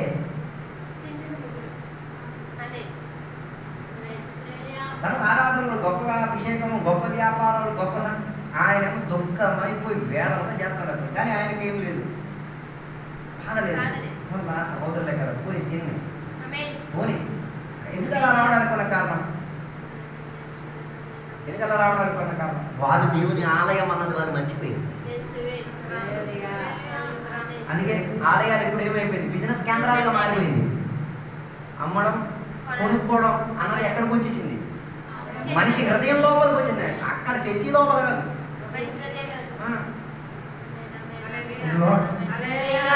మొదటి గురించి 3 పదాలు, ఈ నా ఆలయాన్ని పాడు చేసేవాడిని నేనేం చేస్తాను. ఎవడైనా దేవుని ఆలయంను పాడు చేసిన యెడల దేవుడు వాడిని పాడు చేయును. ఆలోచించండి, దేవుని ఆలయం ఎవరు? నేను. నన్ను ఎవడైనా పాడు చేసాడు అనుకో, నీ సంగతి ఏటో నువ్వు తెల్లగొట్టేసుకో. సంగతి బిడ్డని ఎవడైనా పాడు చేశాడు అనుకో, నీ సంగతి ఏటవుతో నువ్వే చూసుకో. సరే, అనన్య సత్యుల పైన ఉగ్రత రావడానికి కారణం ఏంటిది? ఆలయాన్ని వాళ్ళు ఏం చేయడానికి ప్రారంభించారు, అబద్ధముతో పాడు చేయడానికి కోరినారు. చక్కని ఉగ్రత దిగి వచ్చి తీరింది. అందుకే ఆలయం మనం. I am the temple of God. సంఘంలో సభ్యుడు నేను. నేనే ప్రజలకు సువార్త చెప్పేది, నేనే ప్రజల కొరకు ప్రార్థన చేసేది, నేనే ప్రజలకు సువార్త చెప్పేది, నేనే ప్రజలకు వాక్యములు హెచ్చరికేది. అది నేను ఆరాధన చేసేవాడిని. నా లోపల ఆరాధన జరిగి తీరుతున్నది. పగటి గల దేవునికి సన్నిధిలో సమర్పించుకున్నాను. దేవునికి చెప్తాను, దేవా నేను దేవునికి ఆలయం అయి ఉన్నాను, నేను దేవుని యొక్క సంఘములో సభ్యుడై ఉండి పౌలక పరలోక పౌరస్థితి పొందుతున్నాను. నేను దత్తపుత్రుల ద్వారా దేవుని యొక్క కుమారుని కుమార్తెనై తీరాను. దేవుడు నన్ను ఎంచుకున్నారు, దేవుడు నన్ను ఏర్పాటు చేసుకున్నారు. అలా దేవుని యొక్క సంఘములో నన్ను సభ్యుడై తీరాను. నేను విశ్వాసిగా పేరు పొందుకున్నవాడిని, నేను భక్తుడిగా పిలవబడిన వాడిని, నేను సహోదరుడిగా పిలవబడి, నేను క్రైస్తవుడిగా పిలవబడిన వాడిని, నేను అభిషేకుడిగా పిలవబడిన వాడిని. అలాంటి వారిని సంఘం అని పిలిచి తీరేది. ఈ పగటి వేళ నువ్వు సంఘమో కాదా, నువ్వు దేవుని ఆలయమో కాదా, ఒక నిమిషం దేవుని యొక్క సన్నిధిలో సమర్పించేసుకో. ఈ ఉపవాస ప్రార్థన కొడిలో నిన్ను నీవు పరిశోధన కలిగి పొరపాటు జరిగిందంటే ఈ ప్రార్థనలో ఒప్పేసుకొని దేవునికి చెప్తా, దేవా నా మీద ఉగ్రత రాకూడదు, అనన్య సఫీరాలకు జరిగింది నా మీదకి రాకూడదు, దేవా నా జీవితం మీదకి దాడులు చేసి ఏవి నా మీదకి రాకూడదు, దేవా నన్ను మందించుము, దేవా క్షమించుము, దేవా నీ ఆలయముగా నేను మారి తీరుతా. నేను దేని ద్వారా ఎన్నిక పొందిన వాడిని, నేను క్రైస్తవుడిగా ప్రజలు నన్ను గుర్తించాలి, పోల్చి తీరాలి.